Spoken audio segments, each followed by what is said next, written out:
Hello, sumo fans.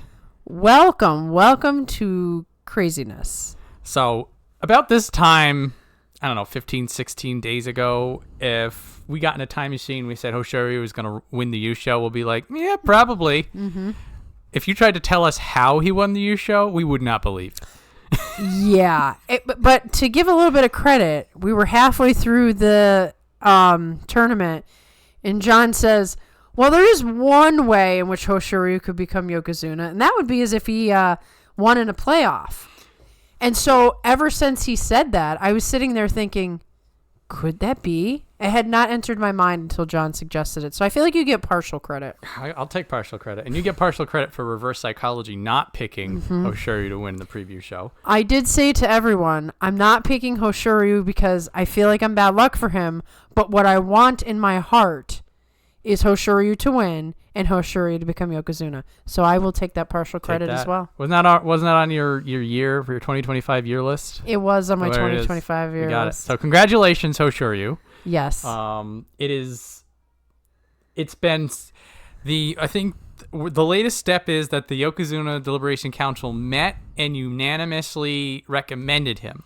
Yes, but at this point that we are recording, it might even be official because, and we're not going to check, but it is Wednesday morning in Japan, and Wednesday is when the official announcement's supposed to go out. Yeah. So I'm going to assume that it is happening within the time frame that we are recording, actually.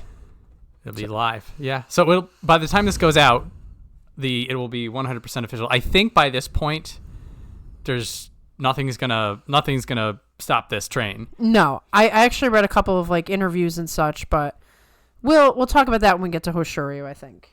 Alrighty. So first and foremost, we will start at the top with the Yokozuna. For the last time, we will discuss Terunofuji. Very sad. Who went 2-3 because he retired in the middle of the tournament.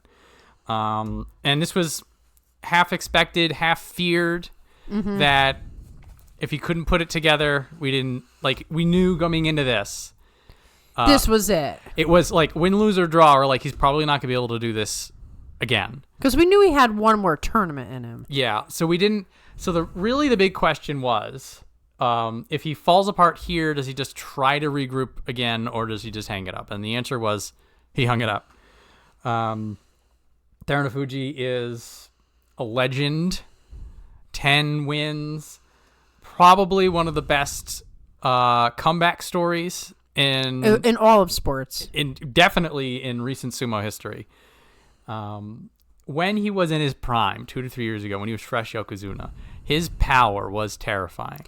Yeah, you were not going to beat him. You felt like he was on a different level than everyone else. Yeah, and it didn't seem like anybody could take the throne. Yeah, it seemed, he was thrashing everyone. But even more incredible was that was his second time being a top guy. Yes, yeah. He was Ozeki. He fell all the way down, and he came all the way back up, and then he did better than he did before.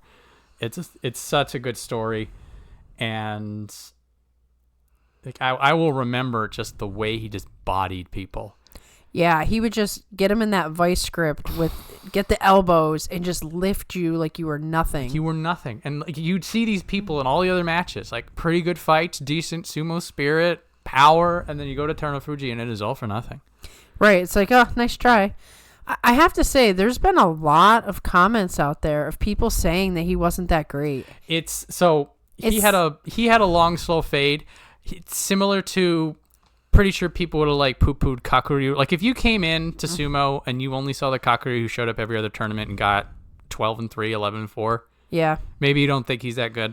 I guess that's fair. It's probably newer fans. And sumo also does have a sort of a long-term memory loss problem. Sure does. And we have to remind ourselves of things. Sometimes even a tournament ago, we'll be like, oh yeah, that happened last tournament. Happened. Yeah, we were, right before we were recording, we were talking about, it was just November when that happened, and I almost already forgot. But I think it's important to remind everyone. Yes. Terunofuji is great.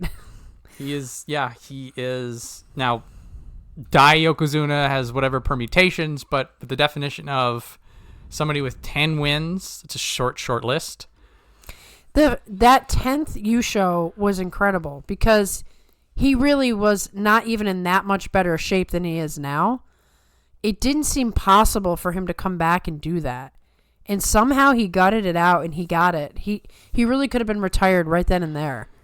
I think that was really, really, truly was a miracle. It's what he wanted. He set himself out to do it. And he pulled it off just in time to be like, I'm done. Yeah. So thank you, Terunofuji, for everything. And like a lot of people that we've been following on 42 Opinions over the last few years, we're going to see him transition over to the coaching role, sort of like Nishinoseki, sort of like Yoshikaze, Goedo, Takanosho, all these people that we, Maria and I, came into the sport enjoying, seeing them leave. Now we're seeing them train up new people. And you can imagine somebody of Terunofuji's insight having full undivided attention to 1, 2, 3, 4 people in the top division. Yeah, it does. 5, 6, including Hakuoho. It does sound like he is going to take the Isegahama stock. I heard something about he's going to take a different one temporarily and then get Isegahama. The point is he likely will be the next Isegahama when the retirement happens in May. One final kind of cheeky note on Terunofuji is I just pictured when he lost to Tobizaru, he's like, yeah, this is it. I'm done. I'm done. I'm never going to look that guy in the face again. Tobizaru, the wrecker of careers. Yes. So, thank you again, Terunofuji. I don't know the next time. Maybe Kotozakura or Onosato, like if they really bulk up and they just start ragdolling people, are we going to see that kind of power? But I don't know. He might be the last of the really powerful men. Yeah. I am planning to do a Terunofuji live stream tribute probably next week, but look in the community tab because I don't know yet. But we'll have fun. We'll watch the press conference. We'll watch some old matches and say farewell to him in his own time and space. So next up, we have Kotozakura, who went 5-10. He was the guy to be coming into this. All eyes were on him. Sounds like everything that could have went wrong did go wrong for him. Yep. He definitely had some sort of an injury. Yes. I was reading through Chris Sumo's stuff, and one of his knees is really, it's shot in terms of he can't use it. I don't know that it's like a permanent long-term thing, but it was unusable for the tournament. He decided to stay in anyway. Probably hear more now that the tournament's over. Maybe. And it'll be, well, it's a lot of pride, and also it's sort of a... Right. What are they going to really tell you? You know, there's had to have been a lot of nerves, pressure, expectations. It's like so much on the guy. And it's like, I think because Kotozakura had been so healthy and reliable that people thought this is the time. Like they wanted a Yokozuna so bad. Everybody wanted it. And the thing is that Kotozakura, like he had pole position, as it were, because he had won the Yusho. And so Kotozakura just had to do good enough. Good enough. He was horseshoes. And then it was Hoshoryu who had to go all the way. And so, like, I think we had this discussion. Yep. Like, Hoshoryu still has the outside chance. Kotozakura is like... It's his. It's his to lose. Yep. That's what it felt like. But something to keep in mind. This is his first Makakoshi in 3 years. Yeah. So, if you're concerned that it's over and he's just going to fall apart, I do not see that happening unless the injury becomes super bad. Also, it was really fun to see him change to the black belt. Yeah. And then get 4 wins off the black belt. Yep. I thought, like, if he had... So, I believe it was day 7. So, he fights Gonoyama, and then these 4 wins were all new belt energy. Mm-hmm. I thought he was going to win out from here, and that would have been like... That would have been awesome. That would have been fun, but I think it hit a point where, like, not even the belt could save him. Well, you know, we talked about it before the tournament that... With all of the stuff going into it, somebody's dreams were going to be dashed. Yes. In week 2, I thought it was everyone's. Right. Like, it did seem like it was going to be, okay, no Yokozuna. We're going to... Terunofuji retires. Kotozakura fell apart. Hoshoryu blew his chance against Shodai. It's over. But now Kotozakura, unfortunately, gets to be the guy who got the most crushed in this tournament. So he's Kettleband going in to March. If he rights the ship, if it's just injury, he can get 8 wins. No problem. He almost got 8 wins on a busted knee. Right. It's I'm hoping that the knee, I mean, if he could fight at all, the knee can't be that bad. Yeah. Or else you'd be having to get surgery or something.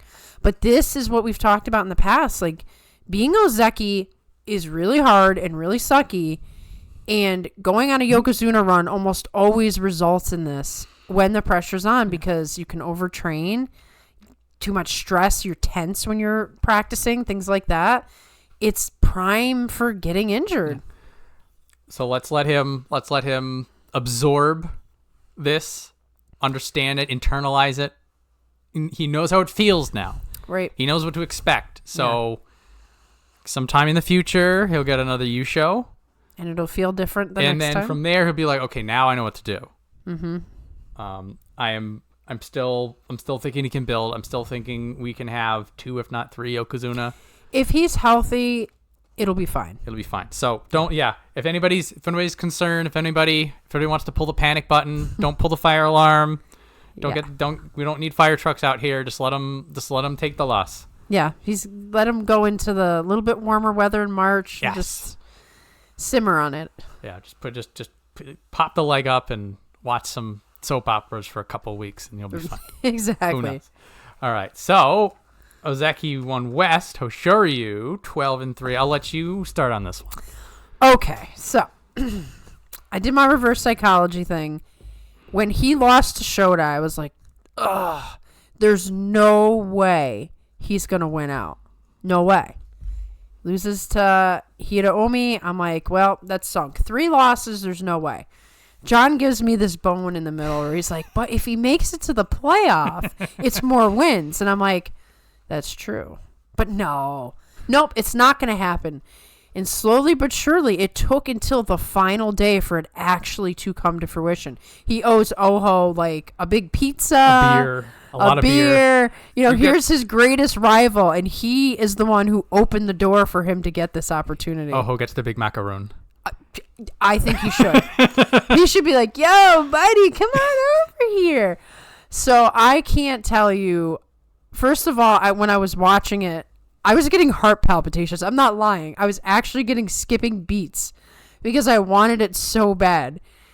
As most of you are, a lot of big Hoshoryu fans or big Takerufuji fans, we've been punished and hurt that it just didn't seem like we could ever see success. So when he pulled it off, I'm like, I cried. I'm not going to lie. I cried.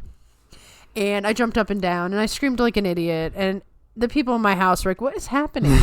Because I don't watch sumo. I'm like, yeah, I'm just having the best day ever.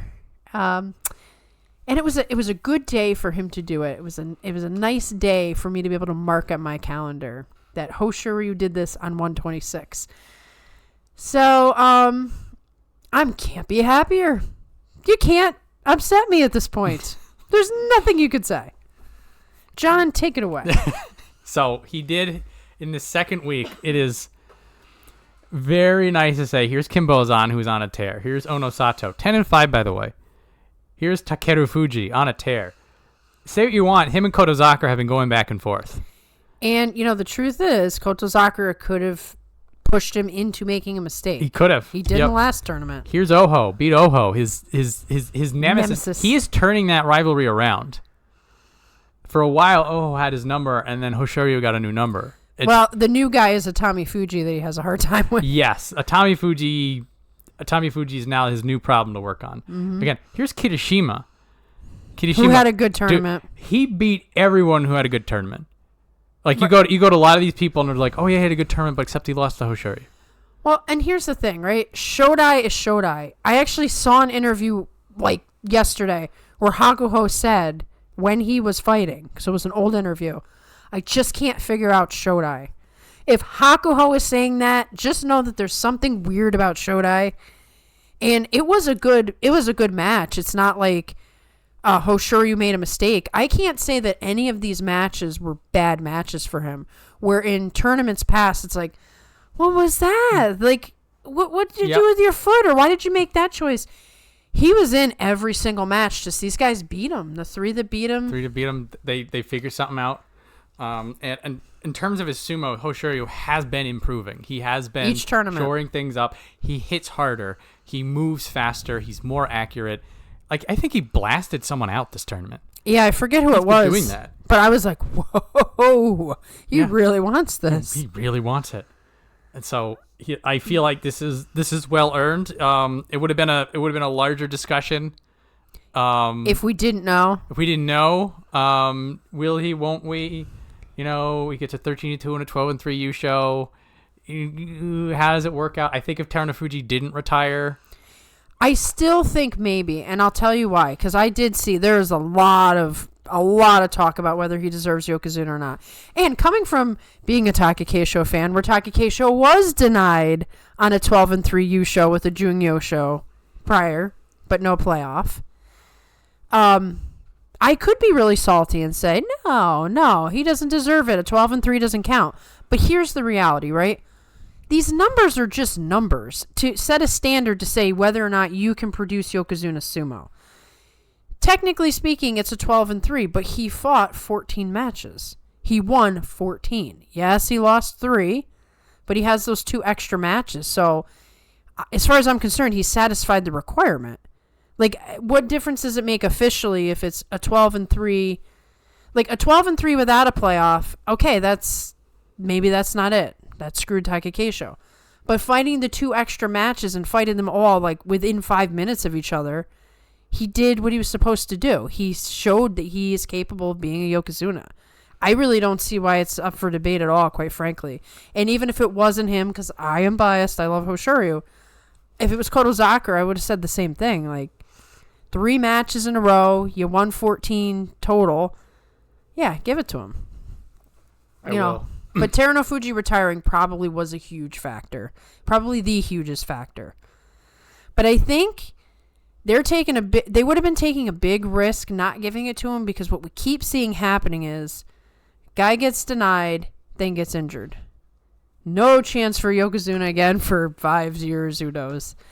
So I'm just glad Hoshoryu gave them enough of what they could say, yep, he satisfied the requirements, so they can do it.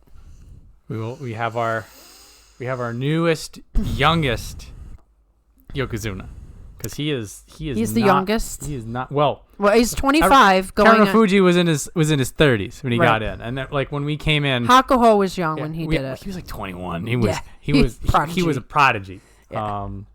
He is 26. Well, he will be 26 in May. So he's 25. 25-year-old Yokozuna. Not bad. That also means we've got at least 5 years. I hope, yes. We should. And here's the thing, too, right? Now he's Soul Yokozuna. Not only is he the new Yokozuna, he's Soul Yokozuna. And I want to make this point really quick. Mark my words. Remember what I have said to you people. Right now is a time to celebrate, to rejoice. Uncle's having, 3 martinis. But first tournament of Soul Yokozuna, and now all of a sudden, okay, let's see what you got. If he doesn't live up to the standards after 2 or 3, now all of a sudden they're dogging him. Give him time. I know. It'll be he'll have like a 10-5 in March. It'll be fine. Okay. He should be okay. Like, let him have it, and then comes May and July, and because we have been saying this about Hoshoryu since he started his rise. It's like he absorbs. We knew he gets hungrier. Yeah, we knew as soon as he joined the top division that he had Yokozuna in him. Like, we called it very early on. We just didn't know how long it would take. And it's shocking, though, to see him beat the other 2 first when he seemed like an outside shot. Sumo is wild like this. You go from, it's going to take 6 months or more for something to happen, to it just happens in the very next tournament. Out of nowhere when it looked like it was gone. It's a common theme we'll be running into this tournament. Yes. This tournament had a lot. It was, things. There's a lot of feelings. It felt like it was lasting forever. Yeah. I know. It went from like first couple days, yeah, all right, to like, what? Is this day 26? What is happening? So, very well done, Hoshoryu, with the U show, with the white. I think he's doing the, is it Shiranui? That's the... Yes. Because there's Unryu, which is the 2 hands out. Yep. Was that Terunofuji's style? Yes, and Hakuho style. Okay. And so he's going to do the Kakuryu style. The Kakuryu style with the 1 hand in, the 1 hand out. Yeah. Did they say he was learning from Musashi Maru or something? That is so cool. Just thinking about like him learning his Yokozuna ceremony or Yokozuna entry ceremony. Because I think Sekigahama was the 2 hands out, which is why that's what Terunofuji did. Because you copy your master. You pass it down. I don't really know much about Hoshoryu's stable or his master because I only know that Meisei. I think he's got a. I think a lot of stables are doing the YouTube thing now. Yes. Because there was something hit my algorithm that it was like Hoshoryu eating like Chenko. And I'm like. Yeah, I got to go back. I got to do all the sumo videos now that this is over. Yeah. Because I'm missing things. There's even an interview because he had that young boy in the car with him, which they don't typically have non-sumo wrestlers, I don't think. He's all over the internet and his mom, and there's all these interviews, but they're in Japanese, so I have no idea what's going on. So I got to run it through the algorithm and have him tell you what they're all saying. Yeah, I need a good translator. Yeah. So, well done, Hoshoryu. Congratulations. Couldn't have happened to a nicer guy. Yes, it's going to be a fun times. Fun times, yeah. Good start to the year. Right? I can't believe it's only January. Passing of the torch, and we're not even in. I was wondering, it's like, how long? I know. I thought we might be waiting like at least. Could have been like a September, November. Now, maybe there's a different Ozeki. It'll be September, November, but now we don't have to like stress it. We're it's just not like a stress. chill. Yeah, and the whole the harrowed no Kozuna. Is sorry for those who wanted the Nokozuna. I respect the king is dead, long live the king. I think that would have been an interesting little moment in the cellar. Yeah, definitely. But sorry, it just wasn't to be. It's fine. The sumo gods wanted something different. And that's what we got. So, the third Ozeki, Onosato, 10-5. Which, to me, is so weird because he had such a weird tournament that I thought he was going to wind up like 8-7 or 9-6, and he somehow pulled out the 10. He pulled out 10, yeah. So he was rough. He was a little rough. There was an awkwardness to his sumo. He felt a little more upright. He didn't seem as certain. So Onosato, and on the last day when he fought Ura, that is a very Onosato. He's forward. He's decisive. He knows what to do. He executes. Yep. And that sort of that power, that confidence. He's very confident if he can go forward like that. And that was a lot of what got Onosato to Ozeki. And a lot of his losses were a little bit more awkward or somebody just getting the drop on him. Right. And that's not typically how things go. I will say that Wakatakage had him underneath, and then he did that weird pushing up under the elbow, which had to hurt. Also, the raw power it takes to lift somebody up by pushing under their elbow. I'm like, whew. He just brute forced his way out of this problem. Which, that's what you should do if you're as big as him. Like, you should look for those angles and opportunities. Yes. To impose the will. Maybe he can be another Terunofuji if he just figures some stuff out. Well, he was already this terrifying wrecking ball that was just destroying people. I think he's still getting used to it. Yeah. I think Ozeki's just a couple of extra bites. Well, the truth is most guys don't rise as quickly as him. There's that too. So they would be doing this adjustment lower down. Yeah. We're only putting him under a microscope because he's Ozeki. Yeah. I think this was also his first tournament that he had the proper hair. Oh, yes. As well. Yes. So that's something else to keep in mind, that he rose through the ranks so quickly that he didn't have a proper haircut. Exactly. Like when he joined he was like Sanyaku and he had the battle mullet going. Like, this is how quickly he's been going up here. Right, and he's managed to stay up there. I mean, Ichinojo did this, and he was just right back down. So, you have to be talented to be in the position he's in that quickly and stay there. So, I'm gonna say that he again, a 10-5 is still good. That's the Ozeki Kachikoshi, as they say. And he's going to get Ozeki 1 East. He's gonna be 1 East, so he's gonna be the top Ozeki, and I am fully expecting him to refine and improve from here. So yeah, I'm sure everybody had their eyes on what Hoshoryu did. Yes, it's something that can sort of permeate through the ranks. I want that too. Inspires. I'm going to strive for that. I can do this too. It's not just him. I think Onosato is the kind of guy who will draw from that and just work harder at it. So I'm not worried. And furthermore, if you got 10 wins, you're doing something right. Right. So Don't sweat it. Yeah, but his coach, Nishinomisaki's like, I'm so disappointed in you. Nishinomisaki's just like 5 losses. What's wrong with you? Yeah, no, I actually read that he came back after one of the losses, and he was like, "What?" He did say, "What is wrong with you?" He chastised him like crazy. Yeah, he's in for it rough now. Like everyone's gonna be like, "Congratulations, Hoshoryu. You better get it together, man." Poor Onosato. It will sharpen. It will Yes. sharpen his skills. Yes. Just don't kill him, guys. Please don't kill him. So next up, bad day to be a Waka fan. 6-9, Sekiwaki won East. He was tentatively on an Ozeki run, technically, sort of if we do some real maths, because like here's an 11-4 for Megashira 3. Here's a 10-5 Kamasubi. So like it was if you won the Yusho and you looked really, really good, maybe this comes into play. Megashira 3 is a little bit low, but like that, this was the kind of sumo we were coming from. Then he just goes. Every time he gets close, this is exactly what happens. Yeah. So there's 2 things about this that actually concerns me. 1, he fought no Ozeki, and he's still 6-9. Yeah. 2, there were 5 losses that he had in January, and he beat all those people in November. There was a flip. So that would have been an 11-4 if he beat the same people he beat in November. So something happened with him. What Things do you didn't think click. it was? People realize that you don't fight him on the edge.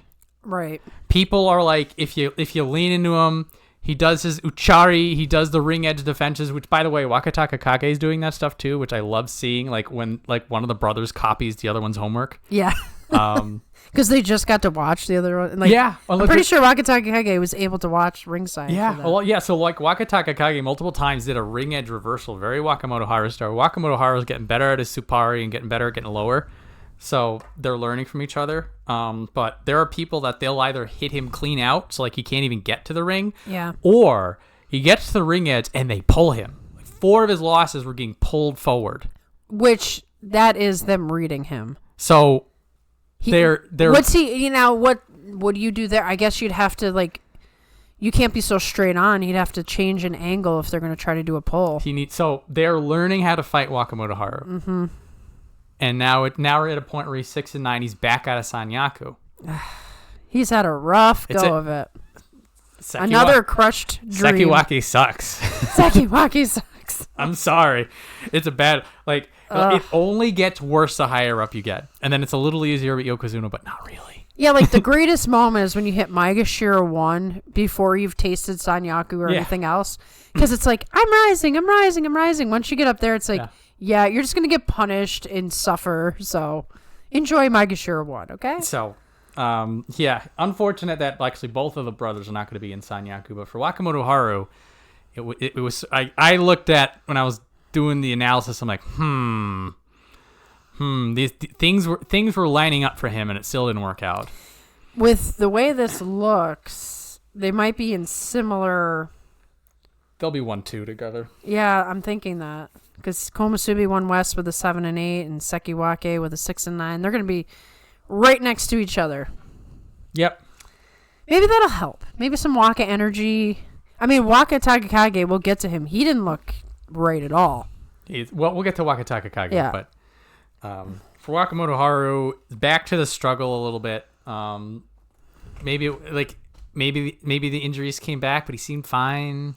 That's always hard to tell. Always hard to tell. Especially if his injuries are like toes and ankles and stuff. You're not necessarily going to see that unless it's super bandaged up. So keep working on it, Wakamotoharu. He may have to find a new trick. Yeah. Maybe what if you're pulled off the ropes? Now you need a pull off defense. The thing is, he can practice that with his brother too. Yeah. So this is start pulling my arms. What do I do? He'll evolve or die. That's the name of the game. He has to figure it out again, and he has to figure it out now that we have a surge of hot stuff coming up. Yeah. Because you'll just get knocked down. You'll be replaced. And this is what's going to make the top 5 in the Sanyaku really fun. Yeah, because in we March. got some lower guys that are doing their thing. Yeah. All right. So, someone else who is doing their thing, Sekiyoaki 1 West, Daieisho, taking the Mitakayumi mantle of you can't kick me out of this. I just have to say, every time Daieisho, like, punished somebody, I literally would repeat the same thing. Don't mess with Daieisho. You can't. He is not the one, okay? You leave Daieisho alone. Because a couple of times they had him on, they thought they had him. And he just comes roaring back with, like, just such raw, slapping power. He's just like such a serious dude. Like, nah, you're not gonna beat me that way. Daieisho, with Takakeisho gone, Daieisho is now officially king of the Supari Roost. Agreed. He fights Gonoyama on day 1. Gonoyama actually beats him in the Tachiai, but Daieisho outthinks him. He has strategy. He's like, I'm gonna do movement. I'm gonna hit you hard. You hit me harder, but I'm still gonna hit you hard. I'm gonna hit you in a way that you can't deal with it. Gone.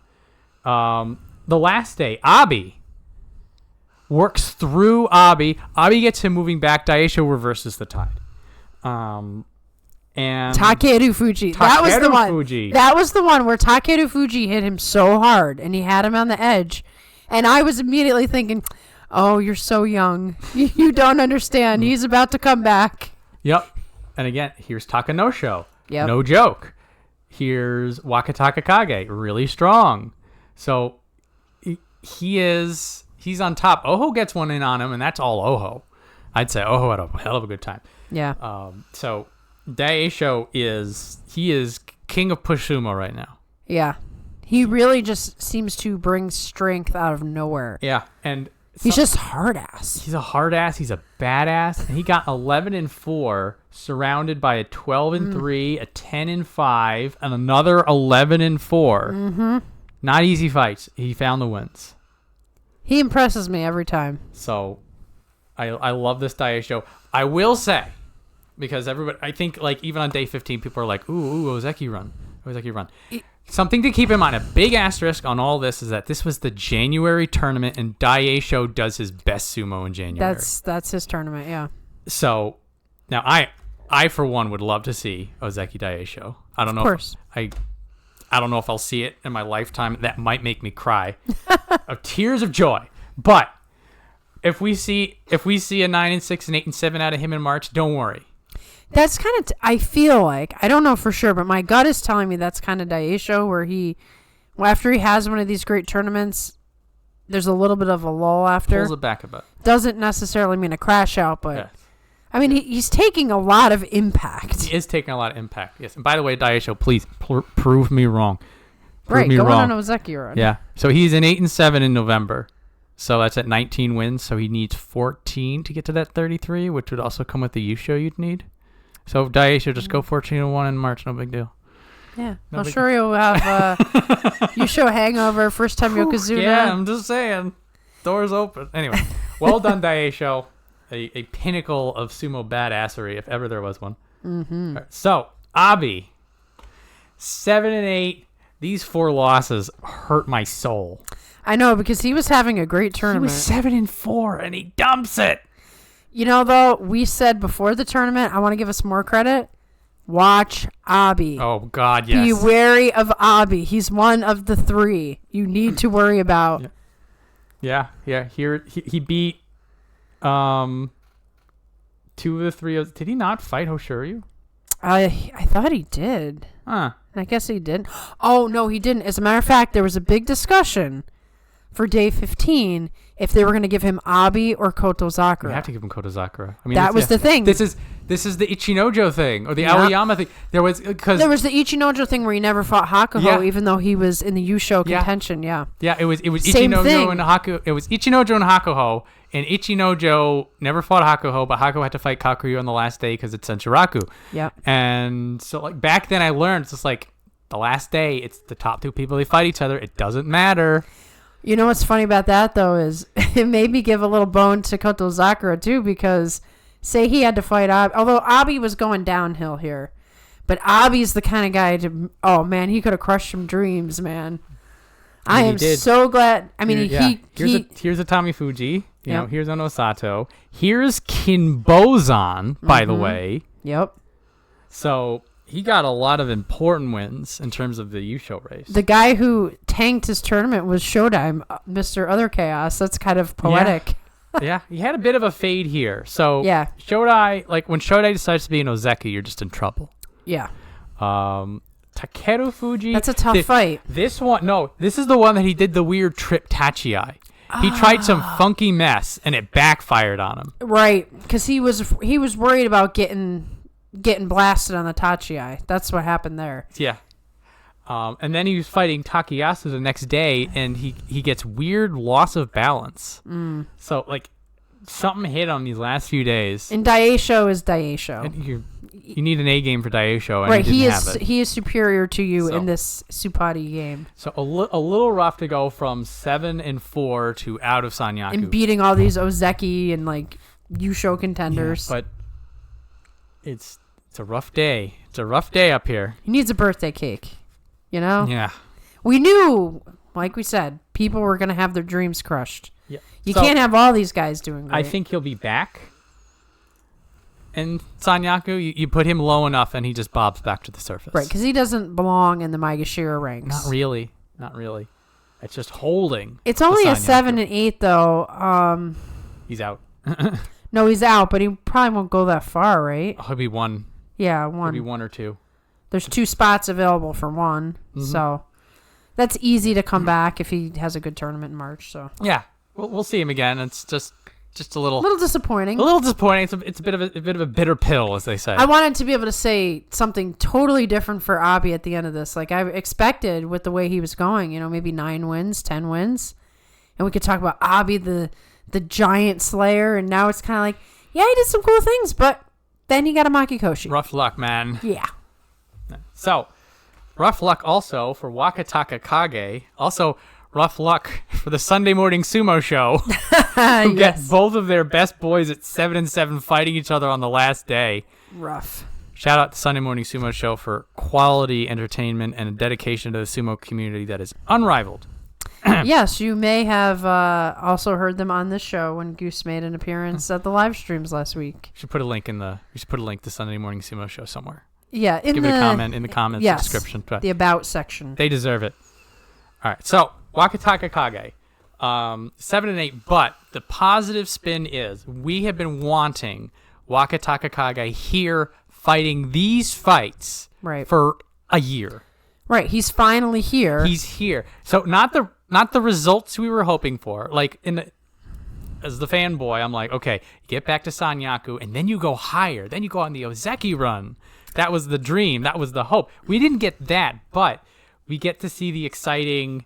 He's not fighting chaff anymore. Like these are real fights. Every single match is a real fight, all the way down.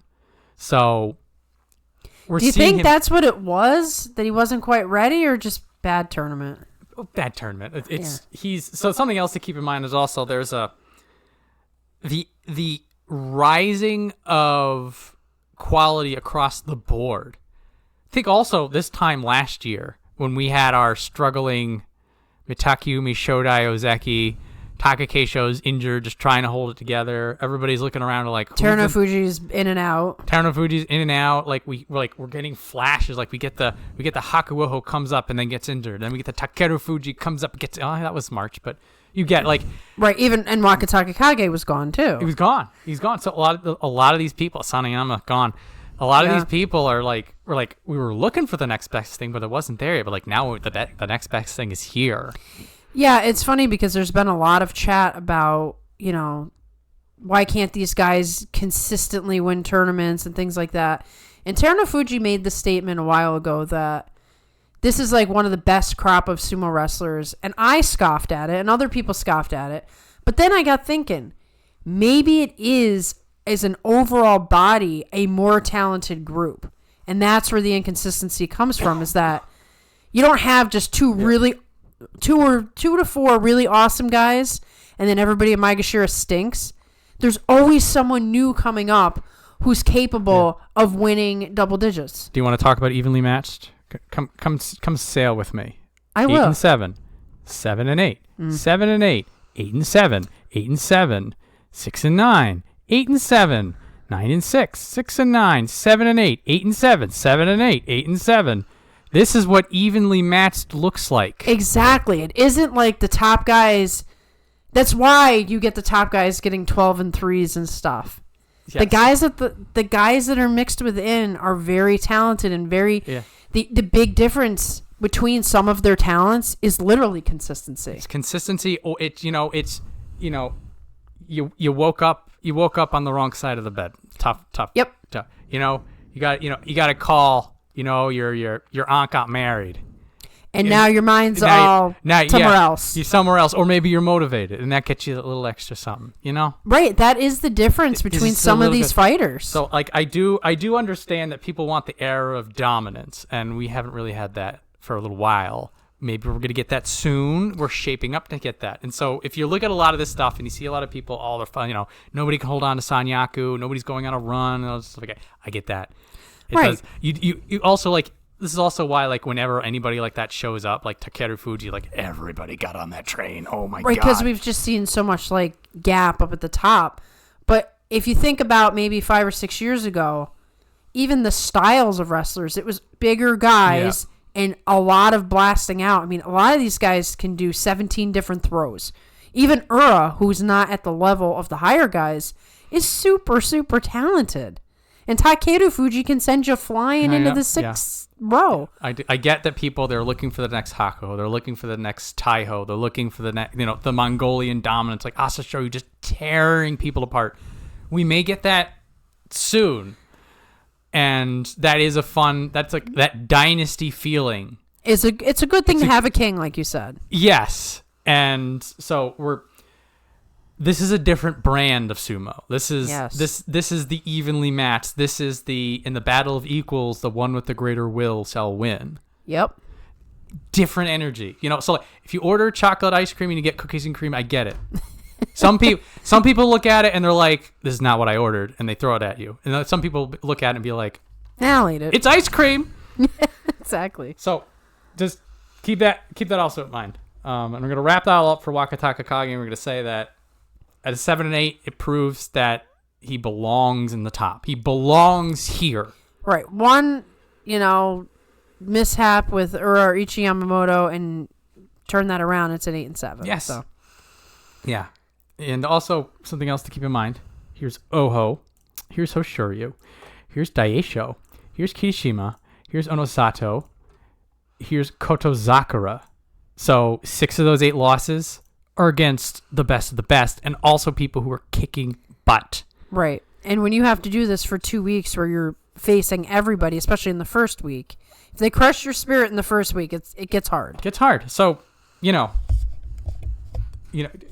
get to Ozeki, you do need to beat those people, yes, but keep in mind... Takes a little time. And also keep in mind that 6 of those people that we are going to be talking about are people that we're going to be singing their praises or already have sung their praises. So... Right. Yeah. As we saw in this tournament alone, Hoshoryu went from he's got no shot at this to oh my goodness, he's the only chance we have at Yokozuna to he blew it to he won the whole thing. He's Yokozuna. 3 storylines in one tournament. That could happen to any one of these other guys. Maybe not Yokozuna, but their whole tournament could turn around in March. And you're saying something completely different than we're saying today. It's going to be 2025, nothing will be the same. No. It's going to be the year of the big moments, Tumultuous. I think. Yes. So, crazy wild Sanyaku. And now we're going to go to Takanosho. This has to be one of the best 6 and 9s I have ever seen. Agreed. Every single match, Takanosho is in it. My heart broke for that man. This 0 and 5. Those were hard-fought matches. He was in them, particularly the Terunofuji one. Shades of the playoff match that they fought. That Takanosho threw everything at him. Every last drop of gas in that tank he put in the Terunofuji. Just Terunofuji wasn't having it. Right. He still had his drive. Because Terunofuji got Kataskashi'd by Wakatakage off the rip. Props to Wakatakage, by the way. Yes. He went into day 2. He's just like, no. This is not how things are going to end. This is not how this is going to end. And, maybe some of that is why Tobizaru got him on day 4. Who knows? Maybe Takanosho softened him up a little bit. The quality of Takanosho sumo. like the crispness. His movement has gotten a lot better. Yep. A lot of things that you don't notice, particularly on a pusher thruster.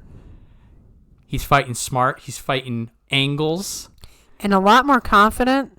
He doesn't look so much like, I'm just out here trying to slap. It's like, there's a plan, and he's executing it. Yes. It just doesn't always mean he's going to win, but he now has a very clear focus. He's a clear focus, and that was something that Takanosho didn't really, like when he was fading down, he had the injuries. He seemed a little lost. Yeah, like, what am I doing out here? What am I doing? Like, he's fighting through his injuries. Like, he still had the good instinct. He still had good power. Like, he still knew how to hit people, but things are coming together for him now. Yeah.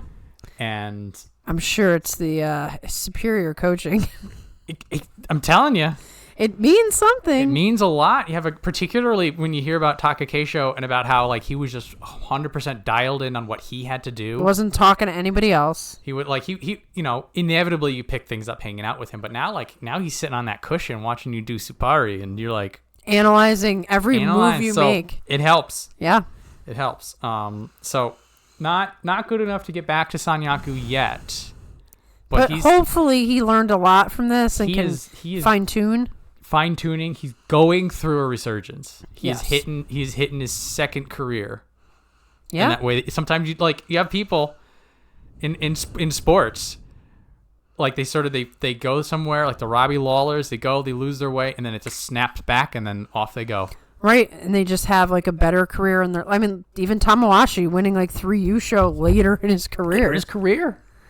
Terunofuji comes back the second time. So this is. I am hoping all of this and more. This is good because you were very down on him probably about 8 months ago. It looked like he didn't know what to do. He's I falling agree apart. with you. He was looking a lot like Meisei. Meisei needs to talk with Takakeisho. We'll get to that. Anyway. Send him over. Takanosho, that's a 69 Kachikoshi. Yeah. I'm dying on this hill. He did great. I agree with you. So, somebody else who did really good. Kirishima. I found where they put the Ozeki. It says 11-4 at Megashira 1.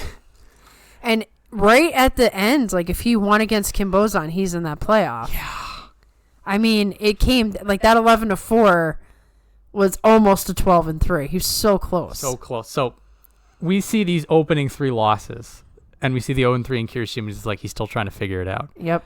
But then we see this 10-win streak. He looked as good as anybody out there. And so, like, these are not gimmies. Here are all 4 Sanyaku. He beats him in sequence. Now, Chiyoshima Tamawashi. Chiyoshima was on a tear. He was. He earned the right. This was Yusho elimination matches. Yes. So, in retrospect, does Chiyoshima have a ghost of a chance against Kirishima? Like, you can't hank a Kirishima. No. What's your chance, buddy? No way. So, Tamawashi... he was still pretty vicious, but he runs out of gas. Puncher's chance, maybe. So... Still, I mean, they earned their way up there. It wasn't like they said, oh, let's throw him somebody who doesn't deserve it. Yeah. So, this is exceptional.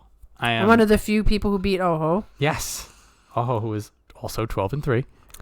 Yeah, that changes Oho's tournament right there. Sure does. Losing to Kirishima. So, he did it incredibly well. I am trying not to get overhyped. I know, because we've been there before. With him. He was a win away from being Yokozuna, and then it all crashed out around him. But this is the rebound. This is what we were hoping to see when he hit Katoban and Ozeki, and then he fell out, and then he missed Ozeki Wake, and then he ran out. Like, this was him crashing out. I think we were saying in the preview show, just like, now's your time to rebuild. You've hit rock bottom for an Ozeki, which is rank and file. From here, there's no expectation. No one's looking at you. Just build. You know, he could really use the inspiration from Hoshoryu. Like, he could use to look at it and say, I can do this. I can come back. Anything is possible. Yeah. Those two have been fighting each other. I mean, I think they came up at the same time they're to the top division. Yeah, they're part of that same cluster. So I am... Like, they were together at Ozeki, and now Hoshoryu is Yokozuna. It's like, take that and be like, oh, I need to get back to Ozeki. So... We'll be seeing him. We'll be seeing him in Sekiwake, back in Sekiwake in March, and then he gets to take it from there. And if we get another 11-4, now we're talking. Yeah, now we can high really have a expectation. conversation. So next up, Tobizaru, Slayer of Kings. The king is dead. Long live the king. I do love Tobizaru. I just do. So other notable wins include Onosato on day 1, where he just slaps him down, and then Onosato does not know what happens. He does beat Kotozakura. Before the knee is really bad. Iffy. Yeah, I mean, maybe Kotozakura on a good knee isn't going to let that happen, but he still gets it done. Then he gets Terunofuji. So the like right here, he could have just packed it and be like, "I'm done, guys. Mm-hmm. I just wrecked the top." But then he kept going. He beat Shodai. He beat the other Chaos guy. He beat the other Chaos guy. Like, literally, Tobizaru, Abi, and Shodai get together before every tournament and say, okay, so who do you want to beat? Whose tournament do you want to wreck? So he had some fun. 6 of his losses involved him getting thrown into the stands, so the flying monkey is still flying. Right. If he gets caught, and he's... Goose likes to say he does handshake sumo, which I didn't understand until I watched the match he pointed out, where he's literally just grabs at you, and he was grabbing at the hands. If he doesn't keep shifting and they catch him, there's just nothing to him. That's why they can throw him. Off he goes. So that will remain. That's why Meisei was like, yes. Yeah. Yeah. Unfortunately, yeah. But in any case, Tobizaru seems to have made a home in the top 5 here, which is a very rough place to make a home. And particularly with that 7 and 8, he's going to... Did he hold last? Was that the... I think that's when he held was last time. Let's find out. Because it would be funny if he held again. Yeah, he was... Yes, he held last time. Megashira 2, 7, and 8. So maybe he holds again. That would be pretty comical. They may bump him out to make room for Abi. Oh, okay. Something like that. But in any case, yes, he did exactly what he did in November. He's doing well. A while back, we're like, he's just struggling to survive up here, but he's been here a while. He's adjusted. He's just what's a struggle for him is... Well, what would it take for him to get even better than he is? I don't know that there's anything he can do. He has these like Monkey King moments where he like really harnesses the power. But because he is not as powerful and he doesn't have like a straightforward situation, this is just going to keep happening to him. Probably, but... Because he's almost got a guess out there. Like, he reacts to what the other guy is doing. That is his sumo. That is the sumo. Reactionary sumo can never be consistent because you're relying on what the other guy's doing. Yeah, but... So he'll be here. I think he's just going to be in the top 5. He's just going to live here. He's going to have fun. He's going to cause chaos. Upset people. Yep, and now he gets to say he got the last Kimboshi. I know. Off of Terunofuji. This is like history making for him. Like he'll be, 60 years old going, I fought Terunofuji. Wait, all of the right now everybody's putting together the compilation videos of Terunofuji. His rise, his fall, his rise again. And then every time they show the last match, it's going to be this one. That's so poetic. Don't you think? I'm sure he's like, Tobizaru. Dude, yeah, it's going to be that. When he's walking around the track jacket and Tobizaru just flies past his ear and he's like, Yeah, I'm not going to help him up. Nope. So, have fun, Tobizaru. He's like, you don't need me to tell you that. He's already having fun. All right, next up, Atamifuji. This one hurts. 5 and 10. What is wrong with Atamifuji? Like, seriously, like, something is wrong. I don't know. So, there's definitely a mental struggle going on. Maybe a physical one. Your Yokozuna retiring in mid-tournament could not have helped. Very good point. But the funny part about that is he started to win right after the retirement. It was brief. Yeah, so, here... I feel like this is him saying, these matches I'm winning no matter what. That's him getting his focus. Mm-hmm. So, the Hoshoryu, he clamped on for dear life. What an ode to Terunofuji that was. Yes. Like, he clamped on. He would not let go. Mm-hmm. Like, it was one of those things, like, like sometimes, like, you knock somebody out and they're still holding on. You have to, like, pry them. Like, that is the kind of strength he had. It's like, I'm not letting go for anything. It's like, you can kill me, I'm still going to grab you. It was like, what was it? Android 19 when he grabbed onto Goku and he's like, I will never let you go. I will never let you go. Yeah, this is the similar kind of energy like when Tochinoshin has Kakuryu's belt and he's going for Ozeki and Tochinoshin's not letting go and Kakuryu's doing everything and Tochinoshin's that kind of, I'm not gonna let you have this. Right, and I've got you and you can't do anything. You can't get out. I'm holding on you and I will win. I will figure this out. I mean, it was a really good win. It was not like Hoshoryu making a mistake. It was he caught him. Then he beats Kotozakura twice. Okay? So like those 3 matches, that Atamifuji, you get that in the other 12. Right. If he could be that way, and so that's the question: is why isn't he? What is wrong? There is something he needs to figure out. So the losses to Endo, for me, was telling that there's a focus problem he has. Okay. There's some, because Endo is somebody that Atamifuji should be better than Endo across the board. All props to Endo, who put pretty well for himself. Yeah, but he's old and hurt. The technician, they say. Yeah. But like Atamifuji's bigger, younger. He's good on the belt, younger, higher ranked. It's like you should have this. Endo gets inside and preys on whatever doubts are in Atamifuji's mind. Well, I mean that's something I've been thinking is I think he does have doubts and overthinks and falls apart. Yeah. Hoshoryu had this problem for a short amount of time. He did. For like it was just like he was going through too much stuff and he couldn't crystallize it. Right. It was like, how many different scenarios can I do? And then, the match is over. The match is over. Oh, I didn't pick any of them. So there's some of that going on. Again, it could be, could be nerves, could be an injury, could be Terunofuji retires, and then he's sad or something. Then he realizes he's top dog. Right. Overnight, he has the responsibility of being the highest ranked wrestler in the largest and most prestigious sumo stable. And maybe that is something that's been trouble for him this whole time. That's another expectation. You can kill yourself with that. You don't need anyone's help. Yeah. So for better or for worse, he's gonna go down, and he may get passed by Takerufuji.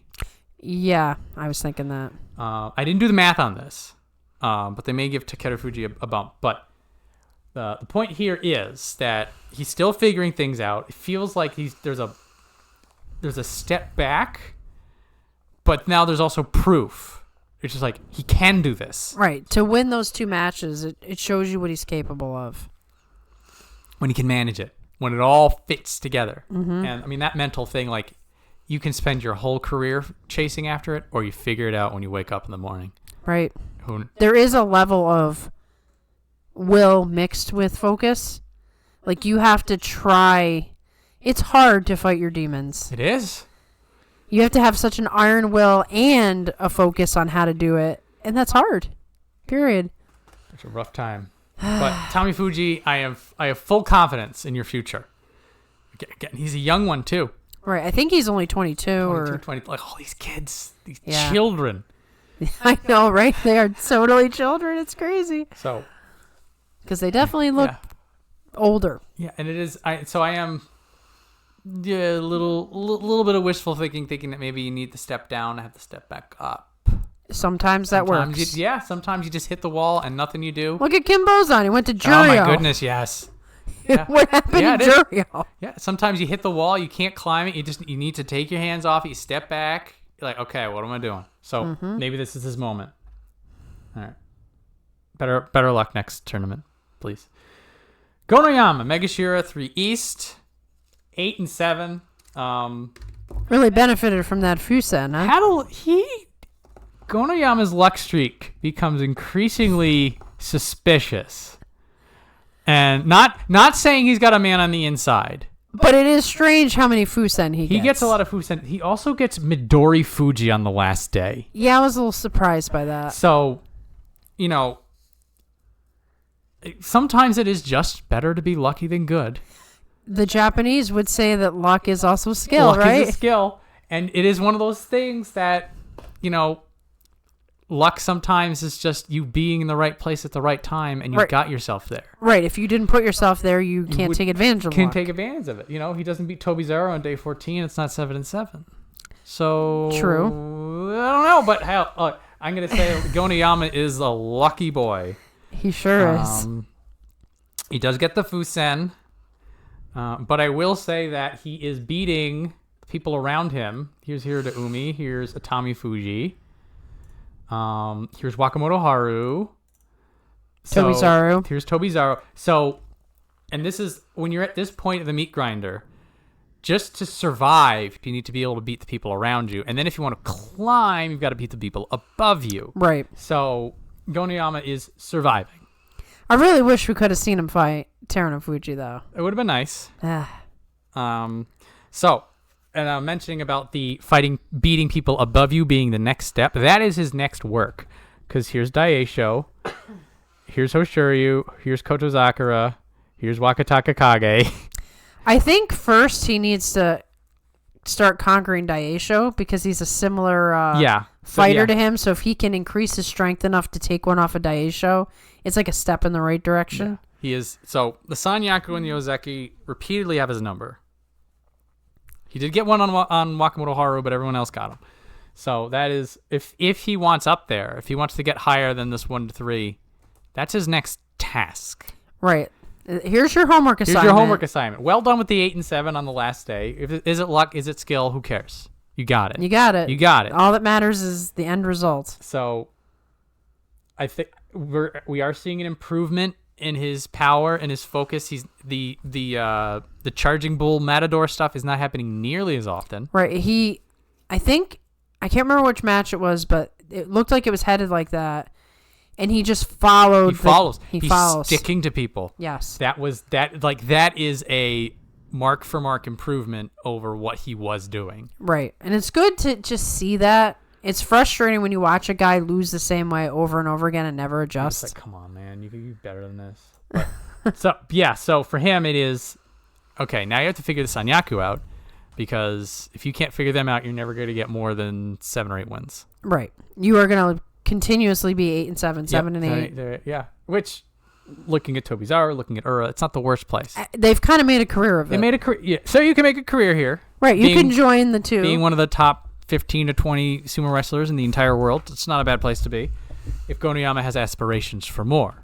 I'm sure he does. He feels like someone who has aspirations for more. Yes. In which case, then work on that only 1 win on the Sanyaku and Ozeki. Mm-hmm. And maybe you've got it from there. Speaking of somebody beating absolutely everybody above him. Finally. Welcome to Team Oho. These were the notes verbatim that I wrote down going into the preview show. January is his first opportunity to make good on this potential. What a statement that was. Holy moly. Did not expect that to become prophecy. Because 2024 was not like success, but him finally turning. Like we were seeing things. We were seeing the improvement. Like he comes in, he's strong, he's beautiful, he's talented. He can't figure it out. It's almost frustrating. He's getting in his own way. He beats Hoshoryu, which is also super weird. Once that starts to happen. Yep. He had that tournament that he was like 9-1. It was going down. How long ago was this? Oh my gosh. Well, he was 9-6 recently. But... This one, 2022. Yeah. And that's when we thought he was going to take off right then and there. 2 years of waiting. Mm-hmm. This was the moment we're like, this is it. And then he just does this crap. And then he's like, oh, hang on. Hang on. Yep. This was our life. Literally what I saw that was the big difference, and it's so simple. He just kept going forward. Relentlessly forward. I'm guessing that somebody commented to him that you tend to take a step back, and as soon as you do, you lose the match. He was so focused on going forward, and he gained confidence each time he was able to stick to his opponent. That's literally seems to be all it was. He kept going forward. He never stopped. He would stick to you. He would follow you. Who was he fighting? Kirishima. He does the absolutely absurd almost escape. Yes. If he did that to anyone that wasn't Kirishima, he would have reversed that. And so this is another X factor that sort of was there, but he wasn't able to really use it, is that defense. He will stuff people. He will absorb He's powerful. power. He's very strong. He's leveraging that size and strength. This is just like putting it all together. Like we always talk about it and we feel like we never see it. This is us seeing it. We're finally seeing a guy put it all together, and he's young, right? He's 22, 23? 23, just looking at him. 2025. 25. Okay, 25. So he's a little bit but he's 24 right now. He'll turn 25. He'll turn 25. Whereas Hoshoryu will turn 26. So he's a year younger than Hoshoryu. Yeah, if he can just keep this up, like harness what he did in January. Don't do what we saw on those records, because I mean he is kind of primed to have a bad tournament now. It is. There is that. We always say 2 tournaments is the pattern. That's the reason. But the 2 good things are, 1, the way he won was completely different than what we've seen. Yeah, he looked like a different fighter. And 2, he now got that Sanyaku slot that they took from him. Yeah, he was robbed. He was a little robbed, and I think back then we're like, you just make it so that they can't give you any other option. And most certainly, who do you think is going to be the most influenced by Hoshoryu's rise? This guy right here. Both of the times he fought Hoshoryu, legend matches. Yeah, that is a rivalry that's going to spark. Especially with him going into Sanyaku, like they're going to fight. Yeah, they are. You know, no question. Fighting. Oh, this fight for eternity. Yes. This is what we wanted, and we've got it. Yeah. I mean, this is one of the great potentials that should have happened sooner. I almost feel like he's watching Kotozakura and Hoshoryu be considered for Yokozuna, and he's like, I'm a legacy baby too. Why am I not in the club? He figured it out. He got in. You got to get in the club, man. You do not belong on the outside. Welcome. Come on in. Temper expectations for March, but we have turned the corner in January. Yes. We've seen the improvement. We've seen it. So we don't need to get down. So, next up, Shodai. 6-9. The craziest man on the Banzuke for sure. Like, I don't even know, like... What do you say? So, I say that he had 6 wins, which was Shodai doing good. And I'd say about half of his losses he tried. Yes, I would agree. I was actually like, wow, look at him. So it's a shame. That is like 9 to 10 days of good Shodai. Which is way more than usual. It's over half. Over half the tournament, we get good Shodai. I wonder what's been influencing him. Like, I don't know what motivates this man. It doesn't make any sense. He's here to. I think he's just here to have a good time now. Yeah, like he might just wake up sometimes and say, I really want to do this today. Yeah, he'll just be like, you know what? I'm just gonna win. You know what? I'm just gonna smother Hoshoryu. I'm gonna like potentially like if Hoshoryu didn't pull off what he did, people would be looking back to Shodai as the dream killer. Yeah. He just you know what? Nah, I'm not gonna let him. I just feel like it today. I just gotta show him like I was Ozeki once. Yeah. You know, let's if he really wants this, he's got to go through me. Yeah. Then he fights. Yeah. Then he fights Endo. And he's just like, I got a crick in my neck. I don't want to be here. You know, I fought Endo so many times. Like this is a bother. Man, do I have to today? He's like the Shikamaru of sumo. Kind of is. He's like just lazy, and that's the reason why he loses when he loses. But then it's like, I really should try today. Do something. Fine. Hoshoryu, they want me to give it a match. Okay. So, bless you, Shodai. Yes, never change. I mean, he's not going to listen to us anyway, but his chaos makes things fun. Yeah. Because I remember even way back in the day when I first started watching sumo, before he was Ozeki, I'd go, oh, not Shodai. Shodai's going to mess things up. He's going to win. He's going to lose. It's going to be a blowout. Right. I need to find out who Hakuho has given the most kimboshis to. Maybe. I wonder. Maybe. I'll look this up after. So, anyway, see you in March, Shodai. Bless you. Yes. Giving us a good time. Just in time for the Stormy Basho. Oh, goodness. It'll be fun. Yep. So, another agent of chaos, Ura. He's so delightful. 7 and 8, but who cares? Never care. You know, they gave him Onosato on the last day, which is a little crap. Yeah, I really felt for him that day. I'm like, why did they do that? Everybody had the exact same thought all sumo fans came together in a singular moment, which is, it's not going to happen, but it'd be great if it did. Mm-hmm. Well, you know what it is? Onosato is a real bad matchup for Ura because Onosato just goes forward with power.